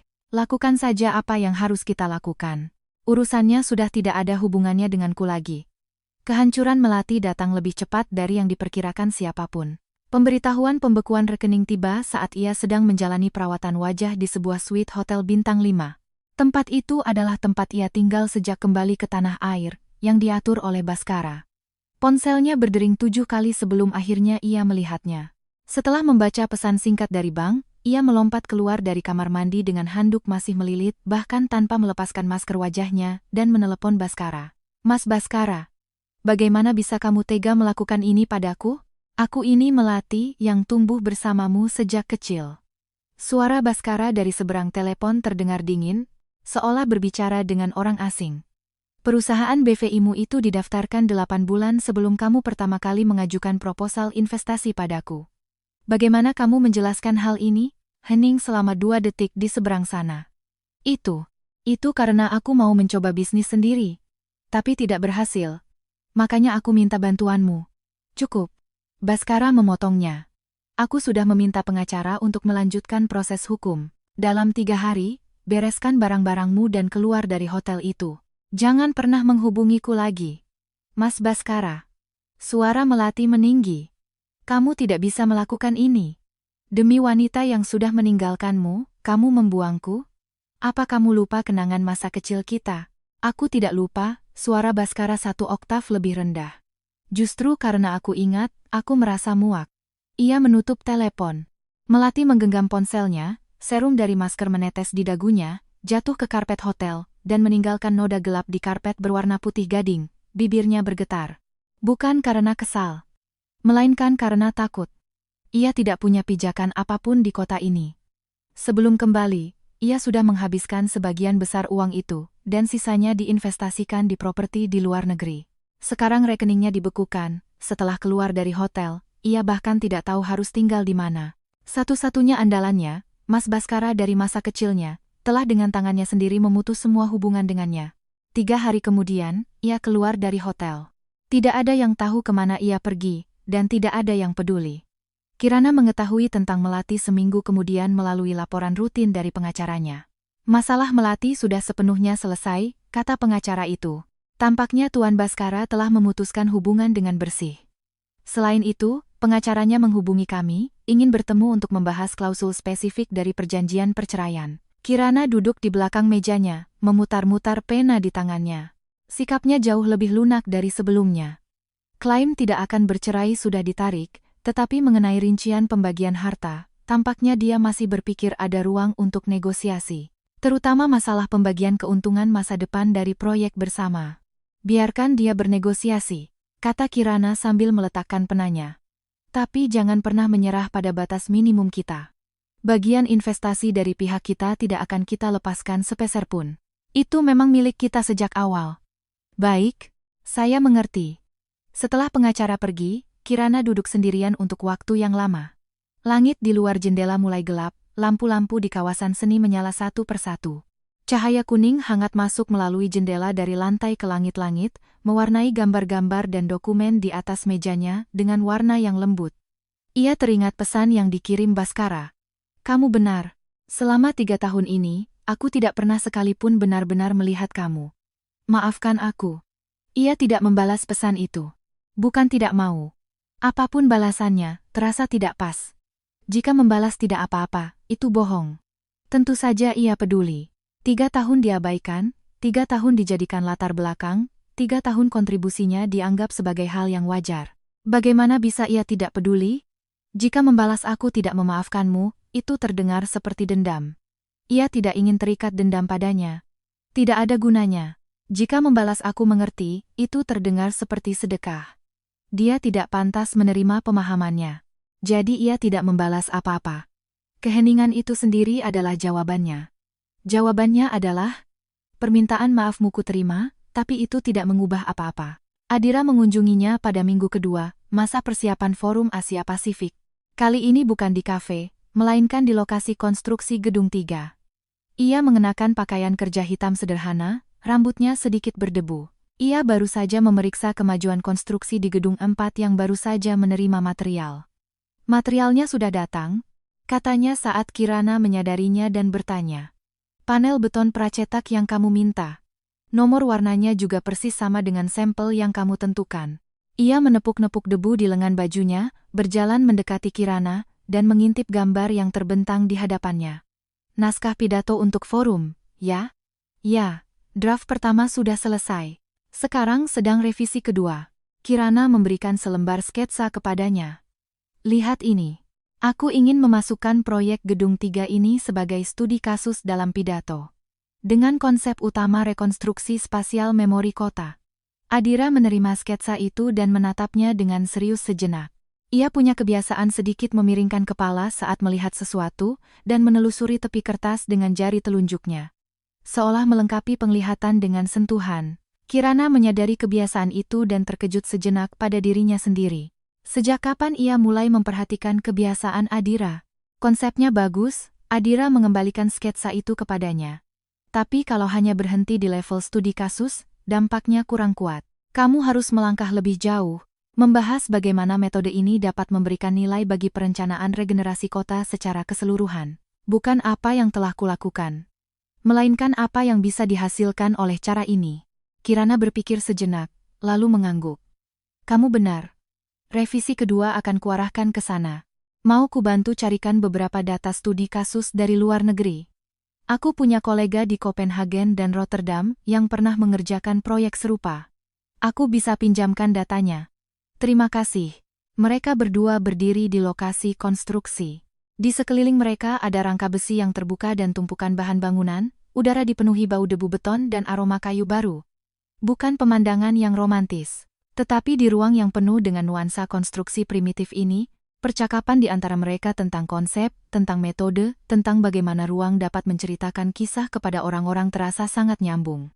Bukan debaran seperti cinta pada pandangan pertama, melainkan perasaan pasti bahwa kita berada di frekuensi yang sama. Kirana. Ya. Akhir-akhir ini, auramu bagus. Kirana menatapnya. Adira tidak menjelaskan lebih lanjut, hanya menatap matanya dengan senyum tipis di bibirnya. Senyum itu tidak mengandung kasihan, tidak ada simpati, tidak ada embel-embel syukurlah kamu bisa keluar dari pernikahan itu. Hanya ada pujian murni. Pujian untuk seseorang yang bakatnya sedang mekar. Telinga Kirana terasa sedikit panas. Terima kasih. Ia mengalihkan pandangannya, menunduk dan merapikan gambar-gambarnya. Data studi kasus Copenhagen itu, bisa tolong kirimkan ke emailku? Aku ingin menyelesaikan revisi kedua akhir pekan ini. Akan ku kirim malam ini. Terima kasih. Saat Adira berbalik untuk pergi, ia berhenti di depan pintu. Akhir pekan, kalau kamu lelah. Ia tidak berbalik, suaranya tidak keras, tetapi terdengar jelas di ruangan yang luas. Ada kedai kopi Hendrik baru buka di seberang jalan. Kopinya enak. Lalu ia pergi. Kirana berdiri di tempatnya, masih memegang tumpukan gambar di tangannya. Ia menunduk, menatap ukuran dan proporsi yang cermat pada gambar, dan tiba-tiba menyadari sudut bibirnya terangkat. Bukan karena kata-kata kopinya enak, melainkan karena cara Adira mengundangnya. Bukan aku traktir kopi, bukan coba deh ke sana, melainkan kalau kamu lelah, tempat itu bagus, sebuah undangan yang memberikan pilihan. Kamu yang memilih. Selama 3 tahun, Baskara tidak pernah memberinya pilihan. Semuanya sudah ditentukan. Menikah dengan keluarga Baskara, mengurus pesta, menyingkir. Kapan ia harus muncul, kapan ia harus menghilang, semuanya harus sesuai dengan kemauan Baskara. Dan Adira memberinya pilihan. Hanya itu. Tapi hanya itu sudah cukup. Terakhir kali Melati muncul dalam pandangan Kirana adalah di sebuah pesta mewah. Itu adalah acara prapembukaan untuk merayakan peresmian kawasan seni Cipta Rasa yang diselenggarakan oleh Yayasan Adira. Kirana, sebagai kurator utama, mengawasi seluruh acara, dan daftar tamu dipilih dengan ketat, terdiri dari para tokoh kunci di bidang arsitektur, seni, desain, dan investasi. Hanya orang-orang yang namanya terukir di peta budaya kota ini yang bisa mendapatkan undangan. Melati tidak ada dalam daftar, tetapi ia tetap datang. Kirana menyadarinya sekitar 40 menit setelah pesta dimulai. Saat itu, ia sedang berbicara dengan seorang arsitek dari Rotterdam di pintu masuk gedung 3 tentang teknik pengolahan tekstur panel beton pracetak. Dari sudut matanya, ia melihat bayangan gaun panjang putih menyelinap di antara kerumunan, dengan langkah yang terburu-buru namun seolah tidak peduli. Riasan Melati hari ini terasa aneh. Bukan riasan tipis yang diperhitungkan untuk terlihat lemah, melainkan riasan tebal yang seolah menutupi sesuatu. Alas bedaknya tebal, menutupi lingkaran hitam di bawah matanya. Bibirnya merah menyala, tetapi garisnya tidak stabil dan sedikit keluar. Rambutnya juga tidak serapi biasanya, beberapa helai poninya berantakan, seolah ia terburu-buru menatanya sebelum pergi dan berantakan karena angin di perjalanan. Ia berjalan lurus ke arah Kirana. Asisten Kirana yang pertama kali menyadarinya dan maju selangkah untuk menghentikannya. Maaf, Nona, boleh saya lihat undangannya? Aku ada urusan dengan Mbak Kirana. Suara Melati 1 oktav lebih tinggi dari biasanya, dengan nada yang dipaksakan. Aku harus bicara dengannya. Asisten itu menoleh ke arah Kirana. Kirana baru saja menyelesaikan pembicaraannya dengan arsitek Rotterdam. Ia berbalik dan menatap Melati. Mereka saling menatap dari jarak 3 meter. Para tamu di sekitar mulai berbisik-bisik. Biarkan dia lewat, kata Kirana. Suaranya tidak keras, tetapi nadanya tidak mengandung sedikit pun keraguan. Asisten itu memberi jalan. Melati berjalan mendekat, tangannya menggenggam sebuah amplop. Buku-buku jarinya memutih, dan seluruh tubuhnya seperti senar yang ditarik hingga batasnya, bisa putus kapan saja. Mbak Kirana, ia membuka mulut, suaranya bergetar. Puas kamu, merebut Mas Baskara dariku. Itu saja tidak cukup, sampai harus menutup jalan terakhirku? Bicara apa kamu? Nada suara Kirana datar, seolah menanyakan cuaca hari ini. Ini. Melati melemparkan amplop di tangannya. Amplop itu tidak disegel, dan kertas di dalamnya berhamburan di lantai di antara mereka berdua. Kirana menunduk. Itu adalah surat penolakan kontrak dari Departemen Hukum sebuah grup merek fashion internasional. Isinya menolak aplikasi kerja sama Melati, dengan alasan bahwa hasil pemeriksaan latar belakang menunjukkan adanya masalah kredibilitas komersial yang serius pada pemohon. Aku melamar kerja sama bisnis ke-7 merek, suara Melati bergetar, matanya mulai memerah. Semuanya ditolak. Kamu tahu apa alasan yang mereka berikan padaku? Risiko kredibilitas. Penipuan komersial. Ini semua ulahmu, kan? Kamu yang menyebarkan data-data itu, memberitahu seluruh industri tentangku. Kirana mendengarkan dalam diam. Menunggu sampai Melati selesai mengatakan semuanya dan berdiri di sana dengan terengah-engah, seperti seorang prajurit yang telah menembakkan peluru terakhirnya. Kirana akhirnya membuka mulut. Nona Melati, suaranya ringan, tetapi setiap kata diucapkan dengan jelas. Saya tidak menyebarkan data apapun tentangmu. Mulut Melati sedikit terbuka. Laporan audit di pesta keluarga itu ditujukan untuk internal keluarga Baskara. Jika itu bocor keluar, kamu seharusnya bertanya pada orang-orang di keluarga Baskara, bukan padaku. Lagi pula, Kirana maju selangkah, cukup dekat untuk melihat pinggiran merah di bawah bulu mata Melati. Risiko kredibilitasmu bukan aku yang ciptakan. Kamu sendiri yang menciptakannya. Kamu membuat perusahaan cangkang dengan uang orang lain, menggunakan uang itu untuk mempertahankan gaya hidup palsu, dan menggunakan gaya hidup itu untuk mendekorasi dirimu dan membicarakan kerja sama bisnis. Rangkaian ini, dari awal sampai akhir, kamu sendiri yang membuatnya. Tatapannya tajam. menatap lurus ke wajah Melati. Sekarang rantai itu putus, bukan karena aku yang merusaknya. Melainkan karena rantai itu memang terbuat dari kertas, yang akan hancur begitu disentuh. Bibir Melati bergetar. Di bawah lipstik merah menyala, bibirnya pucat. Jangan sok hebat. Suaranya berubah dari melengking menjadi serak. Kamu pikir kamu hebat? Meninggalkan Mas Baskara berarti kamu menang? Kamu hanya apa? Suara Kirana tiba-tiba menjadi dingin. Bukan lagi ketenangan yang santai, melainkan dingin yang menusuk seperti es.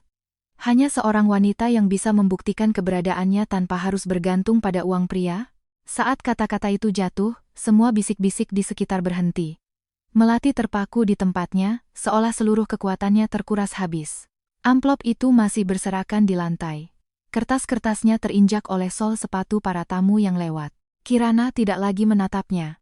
Ia berbalik dan berjalan ke arah arsitek Rotterdam. Langkahnya stabil, punggungnya lurus. Maaf atas gangguan tadi, katanya sambil tersenyum tipis kepada sang arsitek. Bisa tolong jelaskan lebih lanjut tentang teknik cetakan terbalik tadi? Di belakangnya, asistennya sudah berlari mendekat, dan petugas keamanan dengan sopan namun tegas menggiring Melati keluar. Saat digiring pergi, Melati menoleh sekali. Ia melihat Kirana berdiri di bawah sorotan lampu kuning hangat, berbicara dengan banyak orang. Sikapnya anggun, ekspresinya tenang, dan di dalam ruang itu, ia seperti sebuah benda pameran yang ditempatkan dengan cermat, alami, percaya diri, dan tak bisa diabaikan. Dan dirinya, dipegangi oleh dua petugas keamanan berjas hitam, seperti sampah yang tertiup angin ke dalam pesta, akan segera disapu keluar. Saat itu, Melati akhirnya mengerti satu hal. Ia kalah. Bukan kalah dari trik Kirana. Kirana tidak menggunakan trik apapun terhadapnya. Ia kalah dari sesuatu yang tidak akan pernah bisa ia tiru. Kekuatan. Kekuatan yang lahir dari tulang sumsumnya sendiri, yang tidak bergantung pada siapapun. Baskara mengetahui kejadian di pesta itu pada tengah malam. Sekretaris pamannya yang menghubunginya, beserta video singkat yang direkam oleh seorang tamu yang hadir. Video itu menunjukkan Melati yang kehilangan kendali, Kirana yang menanggapinya dengan tenang, dan petugas keamanan yang menggiringnya keluar dengan sopan. Ia menonton video itu 3 kali. Pertama kali, ia melihat Melati. Sosoknya yang berteriak histeris sangat berbeda dari citra rapuh Mas Baskara, "Aku takut," yang telah ia tunjukkan selama 3 tahun. Kedua kali, ia melihat Kirana. Sosoknya yang tidak menaikkan nada suaranya sedikit pun dalam menghadapi serangan Melati. Ketiga kali, ia melihat ruang di belakang Kirana. Gedung 3. Ia pernah melihat tempat itu. Bulan lalu, ada rapat di dekat kawasan seni, dan saat mobilnya melewati jalan itu, ia melihat di pagar proyek tertulis besar-besar. Kurator utama, Kirana. Tepat di bawah nama proyek dengan huruf emas di atas dasar hitam.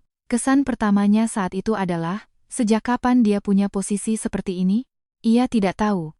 Selama 3 tahun pernikahan, persepsinya tentang Kirana berhenti pada level istri yang membantu acara kecil di rumah.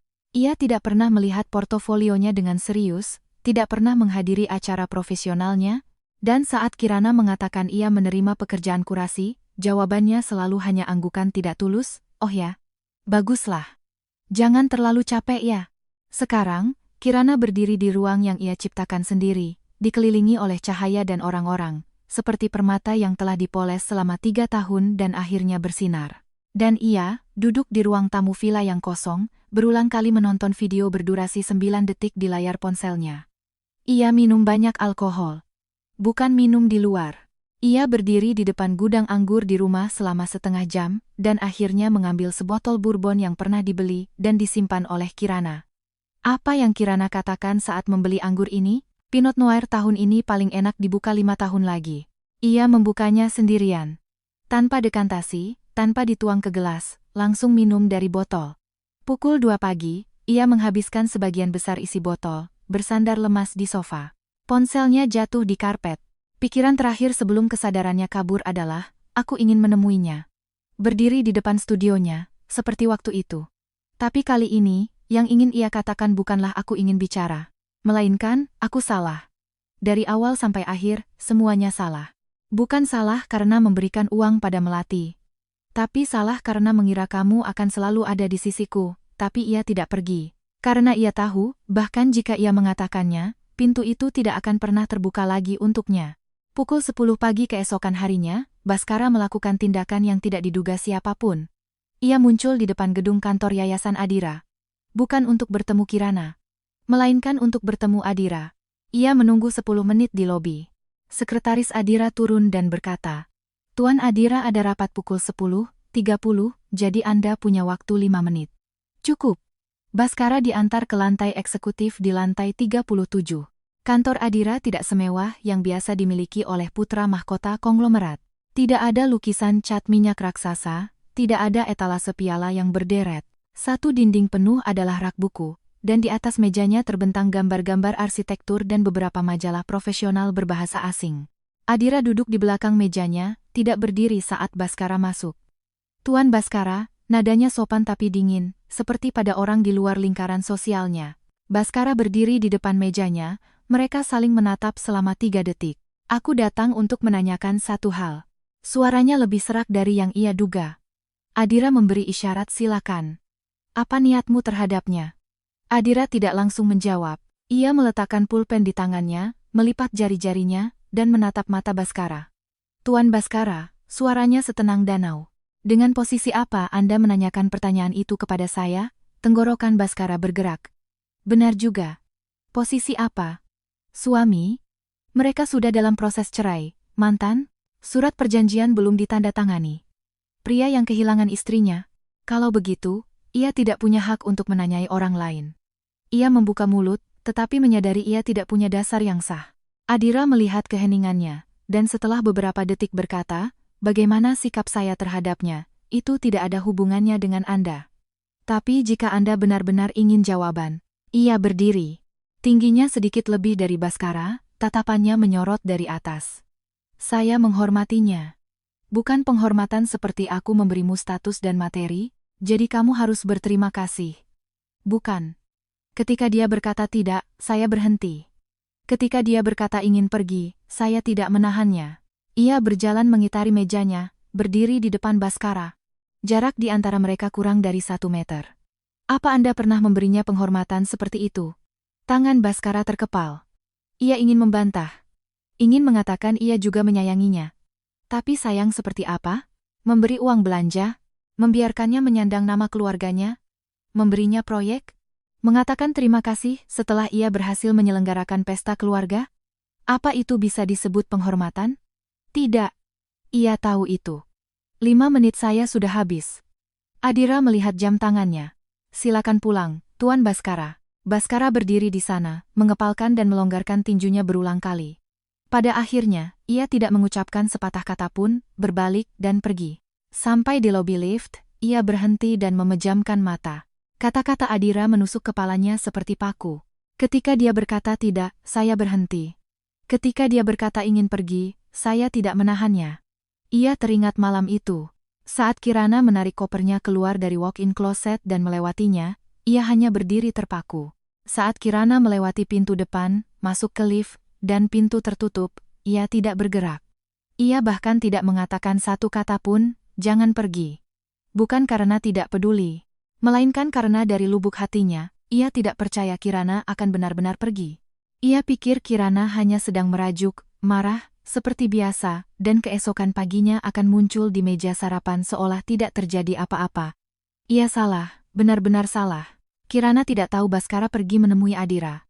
Pagi itu, ia sedang melakukan penyesuaian pameran terakhir di Gedung 3. Forum Asia Pasifik tinggal seminggu lagi, naskah pidatonya sudah selesai direvisi untuk keempat kalinya, dan rencana visual yang menyertainya juga hampir rampung. Sisa waktu minggu ini akan dihabiskan untuk gladi bersih. Siang hari, pesan dari Adira masuk. "Mantan suamimu datang ke kantorku hari ini. Menanyakan apa niatku terhadapmu." Melihat pesan itu, jari Kirana berhenti di atas layar. Ia tidak tahu harus membalas apa. 10 detik kemudian, ia membalas. Apa dia mendapatkan jawabannya? Balasan dari Adira datang dengan cepat. "Aku bilang aku menghormatimu." Beberapa detik kemudian, pesan kedua menyusul. "Tapi ada satu hal yang tidak kukatakan padanya. Aku tidak hanya menghormatimu." Kirana menatap kalimat itu, jantungnya berdebar sesaat. Jarinya berhenti lama di atas layar, tetapi pada akhirnya ia tidak membalas pesan itu. Bukan tidak mau, melainkan karena belum siap. Ia baru saja keluar dari pernikahan hampa selama 3 tahun. Lukanya belum sepenuhnya sembuh. Ia butuh waktu. Bukan waktu untuk menyembuhkan perasaan terhadap Bhaskara, melainkan waktu untuk memastikan bahwa saat ia mendekati seseorang lagi, itu datang dari rasa cinta yang tulus, bukan dari keinginan untuk diselamatkan. Ia tidak ingin keluar dari satu sangkar lalu masuk ke sangkar lain. Sekalipun sangkar itu terbuat dari emas dan dibangun dengan lembut atas nama penghormatan. Yang ia inginkan adalah berdiri di hadapan orang lain dengan posisi yang setara, utuh, dan tanpa utang budi pada siapapun. Belum saatnya. Tapi, sebentar lagi.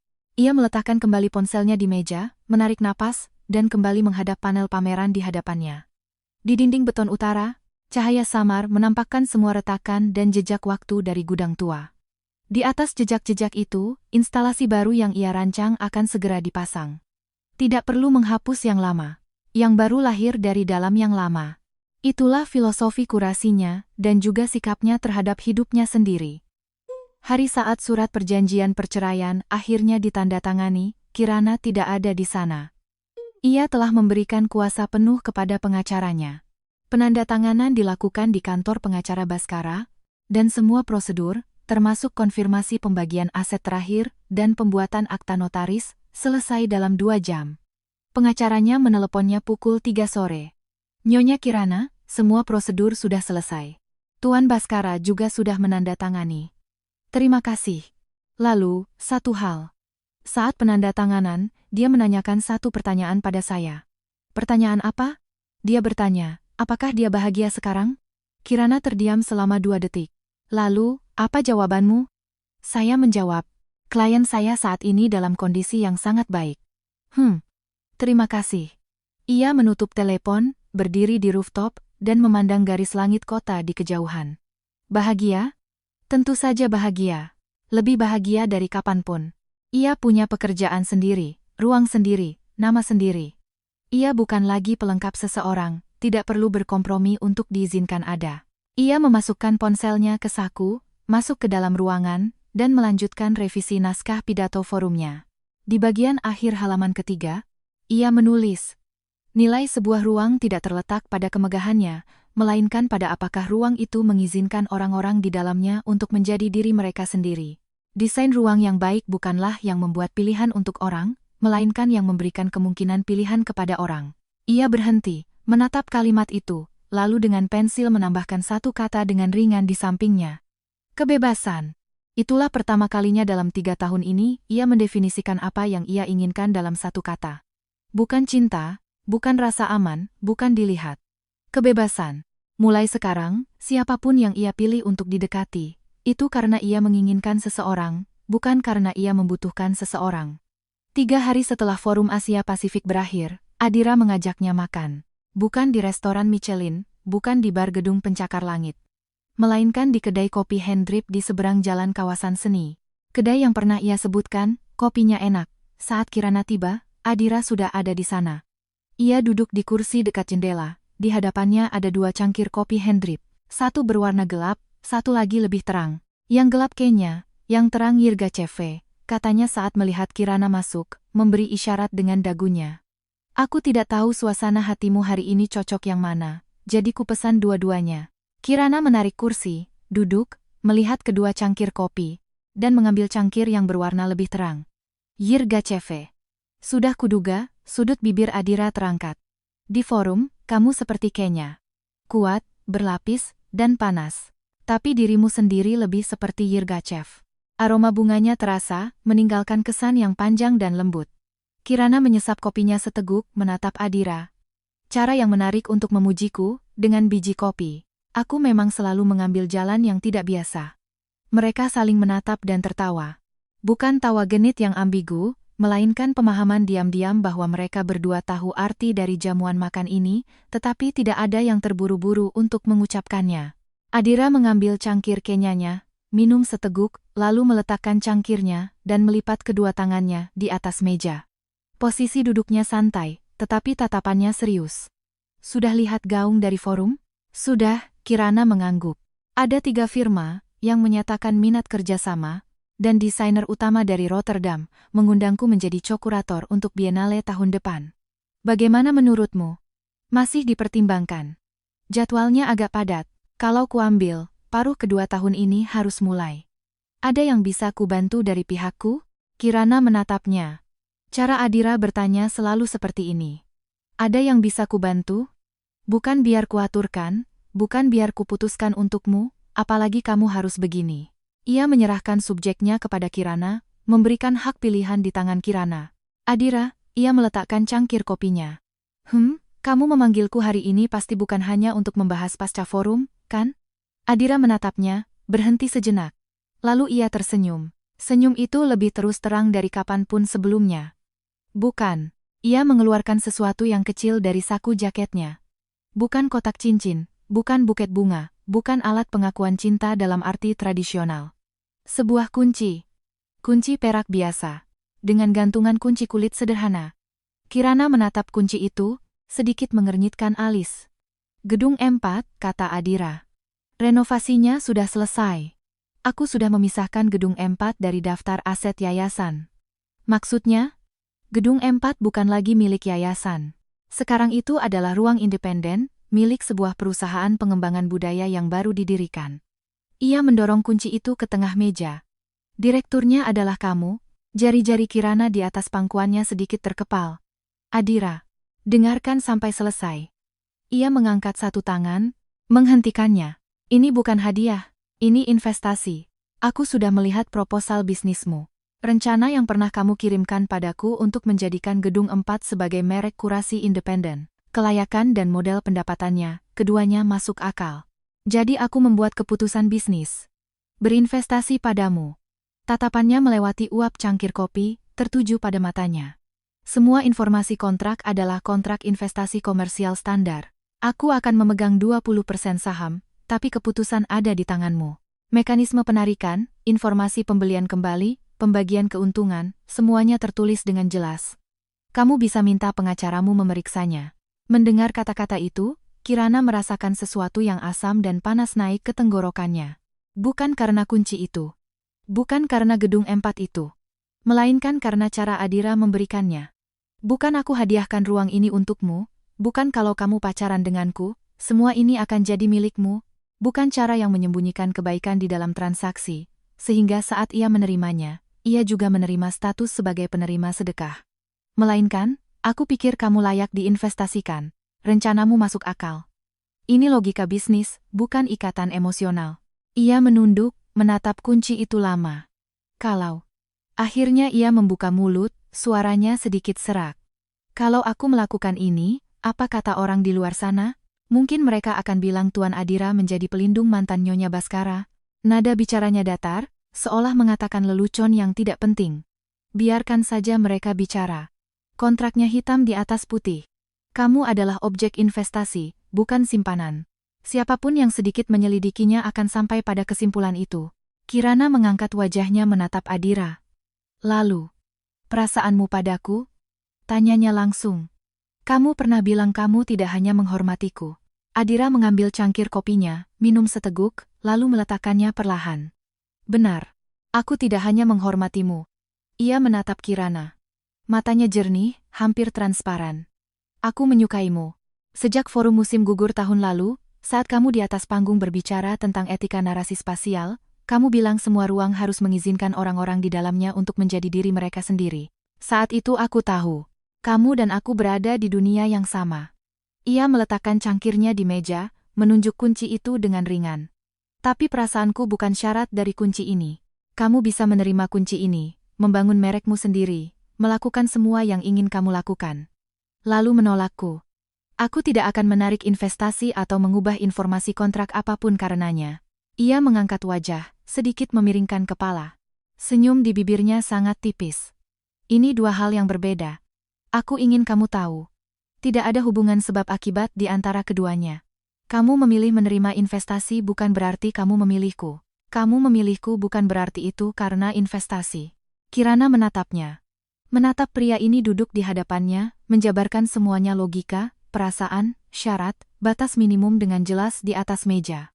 Tidak ada sindiran, tidak ada penjajakan, tidak ada ambiguitas, kamu pasti mengerti. Ia tiba-tiba teringat Baskara. Baskara tidak pernah berbicara seperti ini. Cara ekspresinya selalu dengan melakukan sesuatu, lalu mengharapkan Kirana memahaminya secara otomatis. Menjemputnya adalah ekspresi tanpa kata. Memberinya kartu kredit tak terbatas adalah ekspresi tanpa kata. Menambah satu bunga di atas meja pada hari ulang tahunnya adalah ekspresi tanpa kata. Dan ketika Kirana tidak mengerti atau tidak berterima kasih, ia akan merasa tersakiti dan berpikir, aku sudah cukup baik padamu, kenapa kamu tidak puas? Tetapi ia tidak pernah sekalipun bertanya, kamu mau apa? Apa yang sebenarnya kamu butuhkan? Dan Adira, sejak hari pertama, terus menanyakan pertanyaan itu. Apa yang ingin kamu lakukan? Apa yang kamu butuhkan? Apa pilihanmu? Kirana mengulurkan tangan dan mengambil kunci itu. Suhu logamnya menjalar dari ujung jari ke telapak tangan, terasa berat, mantap, dan menenangkan. Kuncinya kuterima, katanya. Kontraknya akan kuberikan pada pengacaraku untuk diperiksa. Baik. Tentang pengakuan perasaanmu. Ia mengangkat wajah, menatap mata Adira. Di mata itu ada harapan, tetapi tidak ada ketergesaan. Ada kehangatan, tetapi tidak ada tekanan. Seperti sebuah pintu yang terbuka. Boleh masuk, boleh lewat. Aku butuh sedikit waktu. Adira mengangguk. Tidak bertanya berapa lama aku harus menunggu? Tidak. Ia mengambil cangkir kopinya. Karena waktu itu bukan aku yang menentukan. Itu milikmu. Sudut bibir Kirana akhirnya terangkat. Sudutnya tidak besar, tetapi tulus. Kamu benar-benar pandai bicara, ya? Bakat. Dasar. Mereka berdua tertawa lagi. Kali ini tawa mereka sedikit lebih santai. Udara dipenuhi aroma kopi, dan angin hangat awal musim kemarau dari luar jendela. Segalanya tidak terburu-buru, seolah sebuah cerita yang secara alami berkembang ke arah yang benar. Kirana akhirnya memberikan jawabannya pada hari Gedung 4 resmi dibuka. Itu terjadi 6 minggu setelah proses perceraian selesai. Gedung 4, dari konstruksi hingga selesai, ia pimpin sepenuhnya. Setiap detail pengolahan dinding, setiap set lampu, setiap posisi benda pameran, ia pertimbangkan berulang kali. Pada hari pembukaan, banyak orang datang. Mitra kerja dari Rotterdam, beberapa kurator internasional yang ia kenal di forum, media industri, bahkan beberapa direktur pemasaran dari merek-merek ternama yang melihat potensi komersial Gedung 4 sebagai ruang acara. Kirana mengenakan gaun panjang hitam sederhana, rambutnya disanggul, dan di telinganya terpasang anting garis emas yang sangat tipis. Auranya terpancar dari dalam keluar. Bukan aura yang mengintimidasi, melainkan aura yang tenang, percaya diri, dan memahami di mana ia berdiri. Saat memberikan pidato pembukaan, ia berdiri di tengah Gedung 4, cahaya menyinari dari jendela atap, menciptakan pilar cahaya terang di tubuhnya. Gedung 4 dulunya adalah gudang pabrik pencelupan tekstil, suaranya bergema melalui mikrofon ke seluruh ruangan. Di sini dulu ditumpuk bahan baku, pewarna, dan produk setengah jadi. Fungsinya adalah untuk disimpan, menunggu untuk diproses, diberi nilai, dan dikirim ke tempat lain.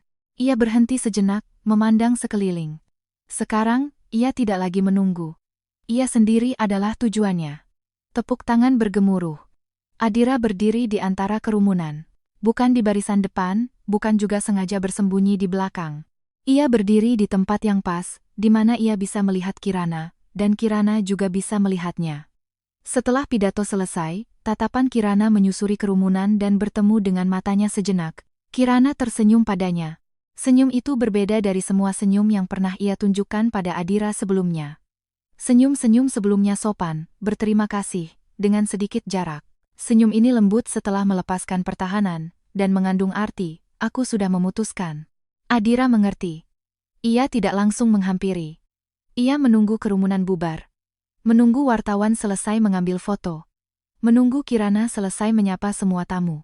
1,5 jam kemudian, acara pembukaan memasuki sesi bincang-bincang bebas. Kirana akhirnya berhasil keluar dari kerumunan, mengambil segelas air soda, dan berjalan ke halaman belakang Gedung 4. Halaman belakang itu adalah ruang yang sengaja ia sisakan, tanpa desain pameran apapun, hanya ada bangku panjang dan beberapa pot tanaman. Tempat baginya untuk beristirahat sejenak. Begitu ia duduk di bangku, suara langkah kaki terdengar dari belakang. Tidak terburu-buru, tenang, dan stabil. Lelah. Adira duduk di sebelahnya, menjaga jarak selebar kepalan tangan. Sedikit, ia bersandar di bangku dan menatap langit. Langit mulai gelap. Tapi lelah yang menyenangkan. Pidatomu bagus tadi. Bagian mana? Bagian ia sendiri adalah tujuannya. Kirana menoleh ke arahnya. Jarak di antara mereka dekat, Cukup dekat untuk bisa mencium aroma kayu samar yang terpancar dari Adira.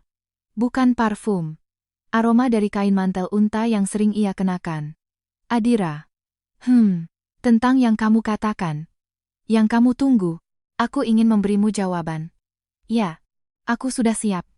Tubuh Adira sedikit menegang. Itu adalah perubahan yang sangat kecil, yang tidak akan disadari jika tidak duduk sedekat ini. Kirana meletakkan gelas air sodanya di sandaran bangku, dan berbalik menghadap Adira. Aku memilihmu bukan karena kamu memberiku gedung 4, bukan karena kamu mengulurkan tangan saat aku paling sulit, apalagi karena aku kecewa pada Bhaskara dan butuh pembanding. Adira menatap matanya, menunggunya melanjutkan. Aku memilihmu, katanya. Setiap kata diucapkan dengan jeda, karena saat bersamamu, aku merasa bisa menjadi diriku sendiri. Tidak perlu menyembunyikan sebagian diriku, tidak perlu memerankan orang lain. Kamu membuatku merasa bahwa aku, dalam keadaan utuh, pantas untuk disayangi. Adira menatapnya. Napasnya menjadi berat. Di matanya yang selalu tenang dan terkendali, akhirnya muncul emosi yang tak berdaya, terbuka, dan bahkan hampir rapuh. Jadi, suaranya setengah nada lebih rendah dari biasanya. Jadi ya, sudut bibir Kirana terangkat. Sudutnya besar, bahkan ia sendiri merasa tidak seperti dirinya yang biasa. Aku memilihmu. Adira memejamkan mata. Ketika ia membukanya lagi, senyum di bibirnya bukan lagi senyum tipis yang terkendali, melainkan senyum tulus yang utuh. Tahu tidak sudah berapa lama aku menunggu kamu mengatakan kata-kata itu? Berapa lama? Dari musim gugur tahun lalu sampai hari ini. 237 hari. Kirana sejenak kehilangan kata-kata. Kamu menghitungnya. Bukan sengaja dihitung. Tapi entah kenapa aku tahu. Ia menoleh ke arah Kirana. Di matanya ada kehangatan seperti disinari matahari. Ada hal-hal yang ada di sana, bahkan tanpa perlu sengaja diingat. Kirana merasakan matanya panas. Bukan karena sedih. Karena sudah terlalu lama. Terlalu lama tidak ditatap seperti ini dengan serius, dengan tenang, tanpa syarat. Ia menarik napas dalam-dalam, menahan rasa haru itu. Adira. Ya? Ada satu syarat. Apa itu? Mulai sekarang. Jangan pernah bilang kamu boleh menolakku. Adira menatapnya, terkejut sejenak. Lalu ia tertawa. Suaranya tidak keras, tetapi terdengar jelas di halaman belakang yang sunyi. Baik. Tidak akan kuulangi lagi. Ia mengulurkan tangan. Bukan untuk menggenggam tangan Kirana, melainkan untuk mengambil gelas air sodanya yang diletakkan di sandaran bangku dan mengembalikannya ke tangan Kirana. Minumlah. Kamu banyak bicara hari ini, pasti haus. Kirana menerima gelas itu dan minum seteguk. Karbonasi meletup-letup di lidahnya, memberikan sensasi segar dan menyenangkan. Seperti rasa dari sebuah kehidupan baru. Bhaskara mengetahui berita pembukaan gedung 4 pada malam harinya. Bukan dari berita. Dari telepon ibunya. Gedung pameran Kirana itu buka hari ini, loh. Kamu tahu. Nada suara ibunya mengandung emosi yang kompleks. Beberapa teman ibu posting foto di media sosial. Sepertinya sangat meriah. Banyak sekali yang datang. Ia tidak mengatakan apa-apa. Bhaskara. Suara ibunya melembut. Apa benar-benar mau begini saja? Sudah kutandatangani, Ma, suaranya datar, seperti air yang tergenang. Setelah menutup telepon, ia duduk sendirian di ruang kerjanya. Lampu ruang kerja tidak dinyalakan, hanya cahaya samar dari layar laptop yang menerangi wajahnya. Di layar, ditampilkan sebuah situs web arsitektur. Artikel tentang pembukaan gedung 4, dengan judul Fajar Baru Memori Kota, Kelahiran Kurator Kirana dan Gedung 4. Artikel itu disertai foto Kirana yang sedang berpidato di halaman dalam. Gaun panjang hitam, rambut disanggul, kontur wajah yang bersih. Cahaya menyinari dari atas, menciptakan lingkaran cahaya lembut di sekelilingnya. Ia tersenyum. Bukan senyum profesional basa-basi, melainkan senyum tulus yang datang dari lubuk hatinya. Bhaskara menatap foto itu lama. Ia teringat 3 tahun tidak, selama 3 tahun ia tidak pernah sekalipun melihat Kirana tersenyum seperti itu. Saat di sisinya, Kirana selalu terkendali, sopan, dengan senyum yang pas. Jarak yang sempurna, tidak membuat kesalahan, tidak melewati batas. Seperti lukisan dalam bingkai. Selalu digantung di tempat paling mencolok di ruang tamu, tetapi tidak ada yang pernah benar-benar melihat isi lukisan itu. Ia adalah salah satu dari mereka yang tidak pernah mencoba masuk ke dalam lukisan itu. Paragraf terakhir artikel menyinggung investasi dari Yayasan Adira, dan disertai foto mereka berdua di acara pembukaan. Bukan foto berdua yang sengaja diambil, melainkan momen yang ditangkap oleh wartawan. Kirana sedang berbicara dengan seorang tamu, dan Adira berdiri beberapa langkah di belakangnya, menatap profil sampingnya. Baskara tidak bisa melihat dengan jelas apa yang ada di tatapan itu, tapi ia tahu apa itu. Karena ia tidak pernah sekalipun melihat dirinya di cermin menatap Kirana dengan tatapan seperti itu. Ia menutup layar. Ruang kerja menjadi gelap total. Ia tidak menyalakan lampu, hanya duduk di sana, mendengarkan suara napasnya sendiri dalam kegelapan. Di atas meja di tangannya, ada bingkai foto itu. Bukan bingkai foto. Bingkai foto. Ia mengulurkan tangan dan menyentuhnya. Foto mereka berdua yang diambil pada tahun pernikahan. Ia dan Kirana berdiri di depan kediaman utama keluarga Baskara. Ia mengenakan setelan jas abu-abu tua, Kirana mengenakan gaun berwarna pucat. Mereka berdiri berdampingan, tetapi ada jarak selebar kepalan tangan di antara mereka. Ia ingat.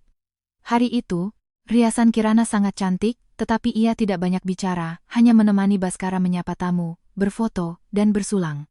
Setelah selesai, ia berganti pakaian biasa, dan di dalam mobil, ia menyandarkan kepalanya ke jendela dan memejamkan mata. Baskara mengira ia lelah, jadi ia tidak mengatakan apa-apa. Sekarang jika dipikir-pikir, mungkin hari itu Kirana bukan lelah, melainkan kecewa. Mungkin ia sudah mulai kecewa sejak hari pertama. Baskara membalik bingkai foto itu, meletakkannya menghadap ke bawah di atas meja. Lalu ia berdiri dan berjalan ke jendela. Pemandangan malam kota terbentang di hadapannya. Ribuan lampu berkelip. Setiap satu lampu itu milik satu keluarga, satu hubungan, satu kehidupan. Cahaya yang pernah menjadi miliknya sudah padam. Ia sendiri yang meniupnya. Pada malam saat Kirana menarik kopernya pergi, ia yang berkata, "Justru bagus kalau kamu tidak ada." Justru bagus. Dua kata itu, jika diingat sekarang, seperti paku besi panas yang menusuk dadanya.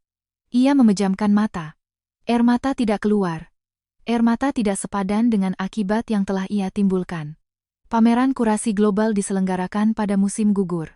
Kirana memutuskan untuk mengadakannya di Gedung 4, sebagai titik awal mereknya. Tentu saja.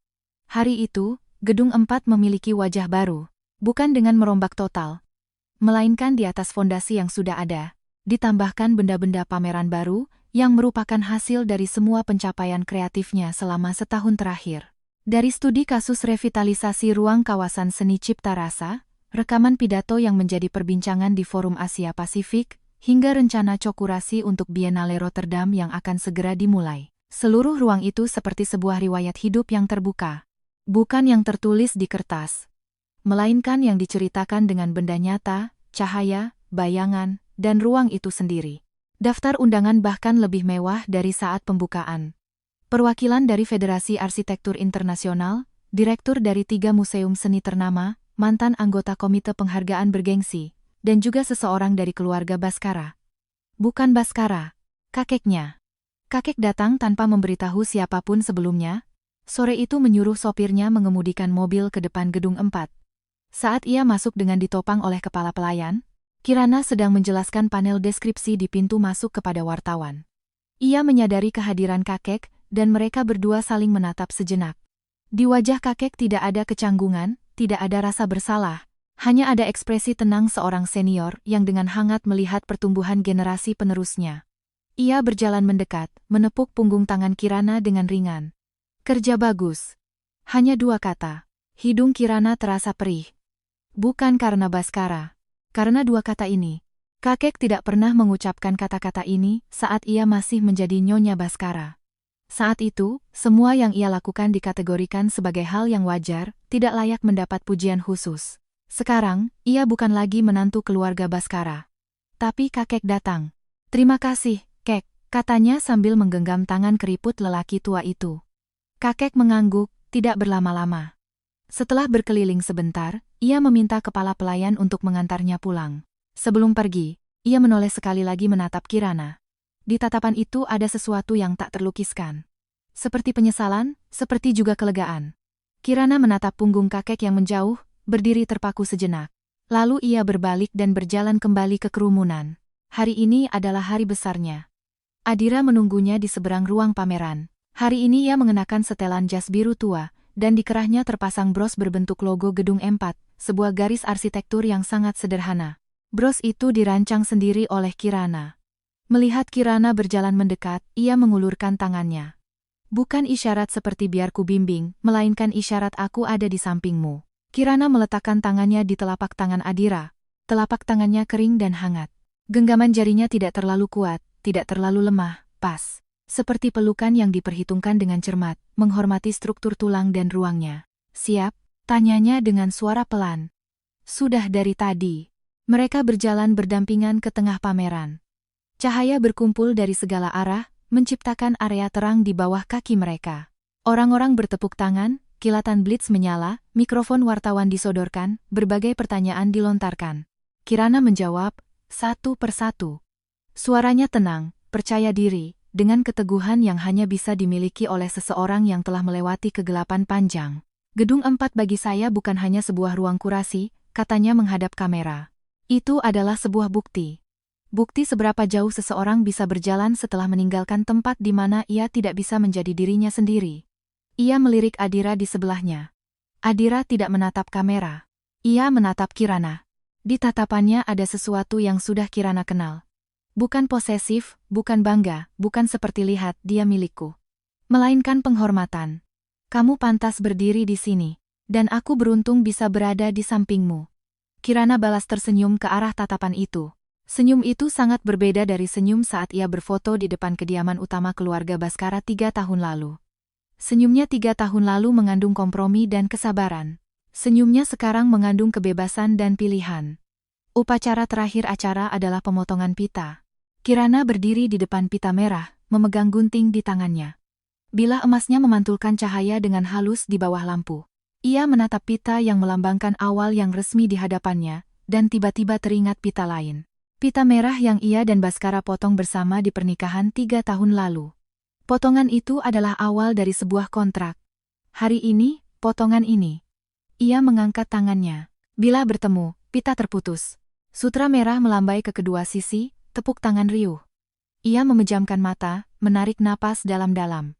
Udara dipenuhi aroma kayu baru dari ruang pameran, sisa aroma kopi, angin sejuk musim gugur yang kering, dan aroma yang tenang, hening, dan menenangkan saat Adira berada di dekatnya. Potongan ini adalah awal barunya. Mulai sekarang, tidak ada yang bisa mendefinisikan siapa dirinya.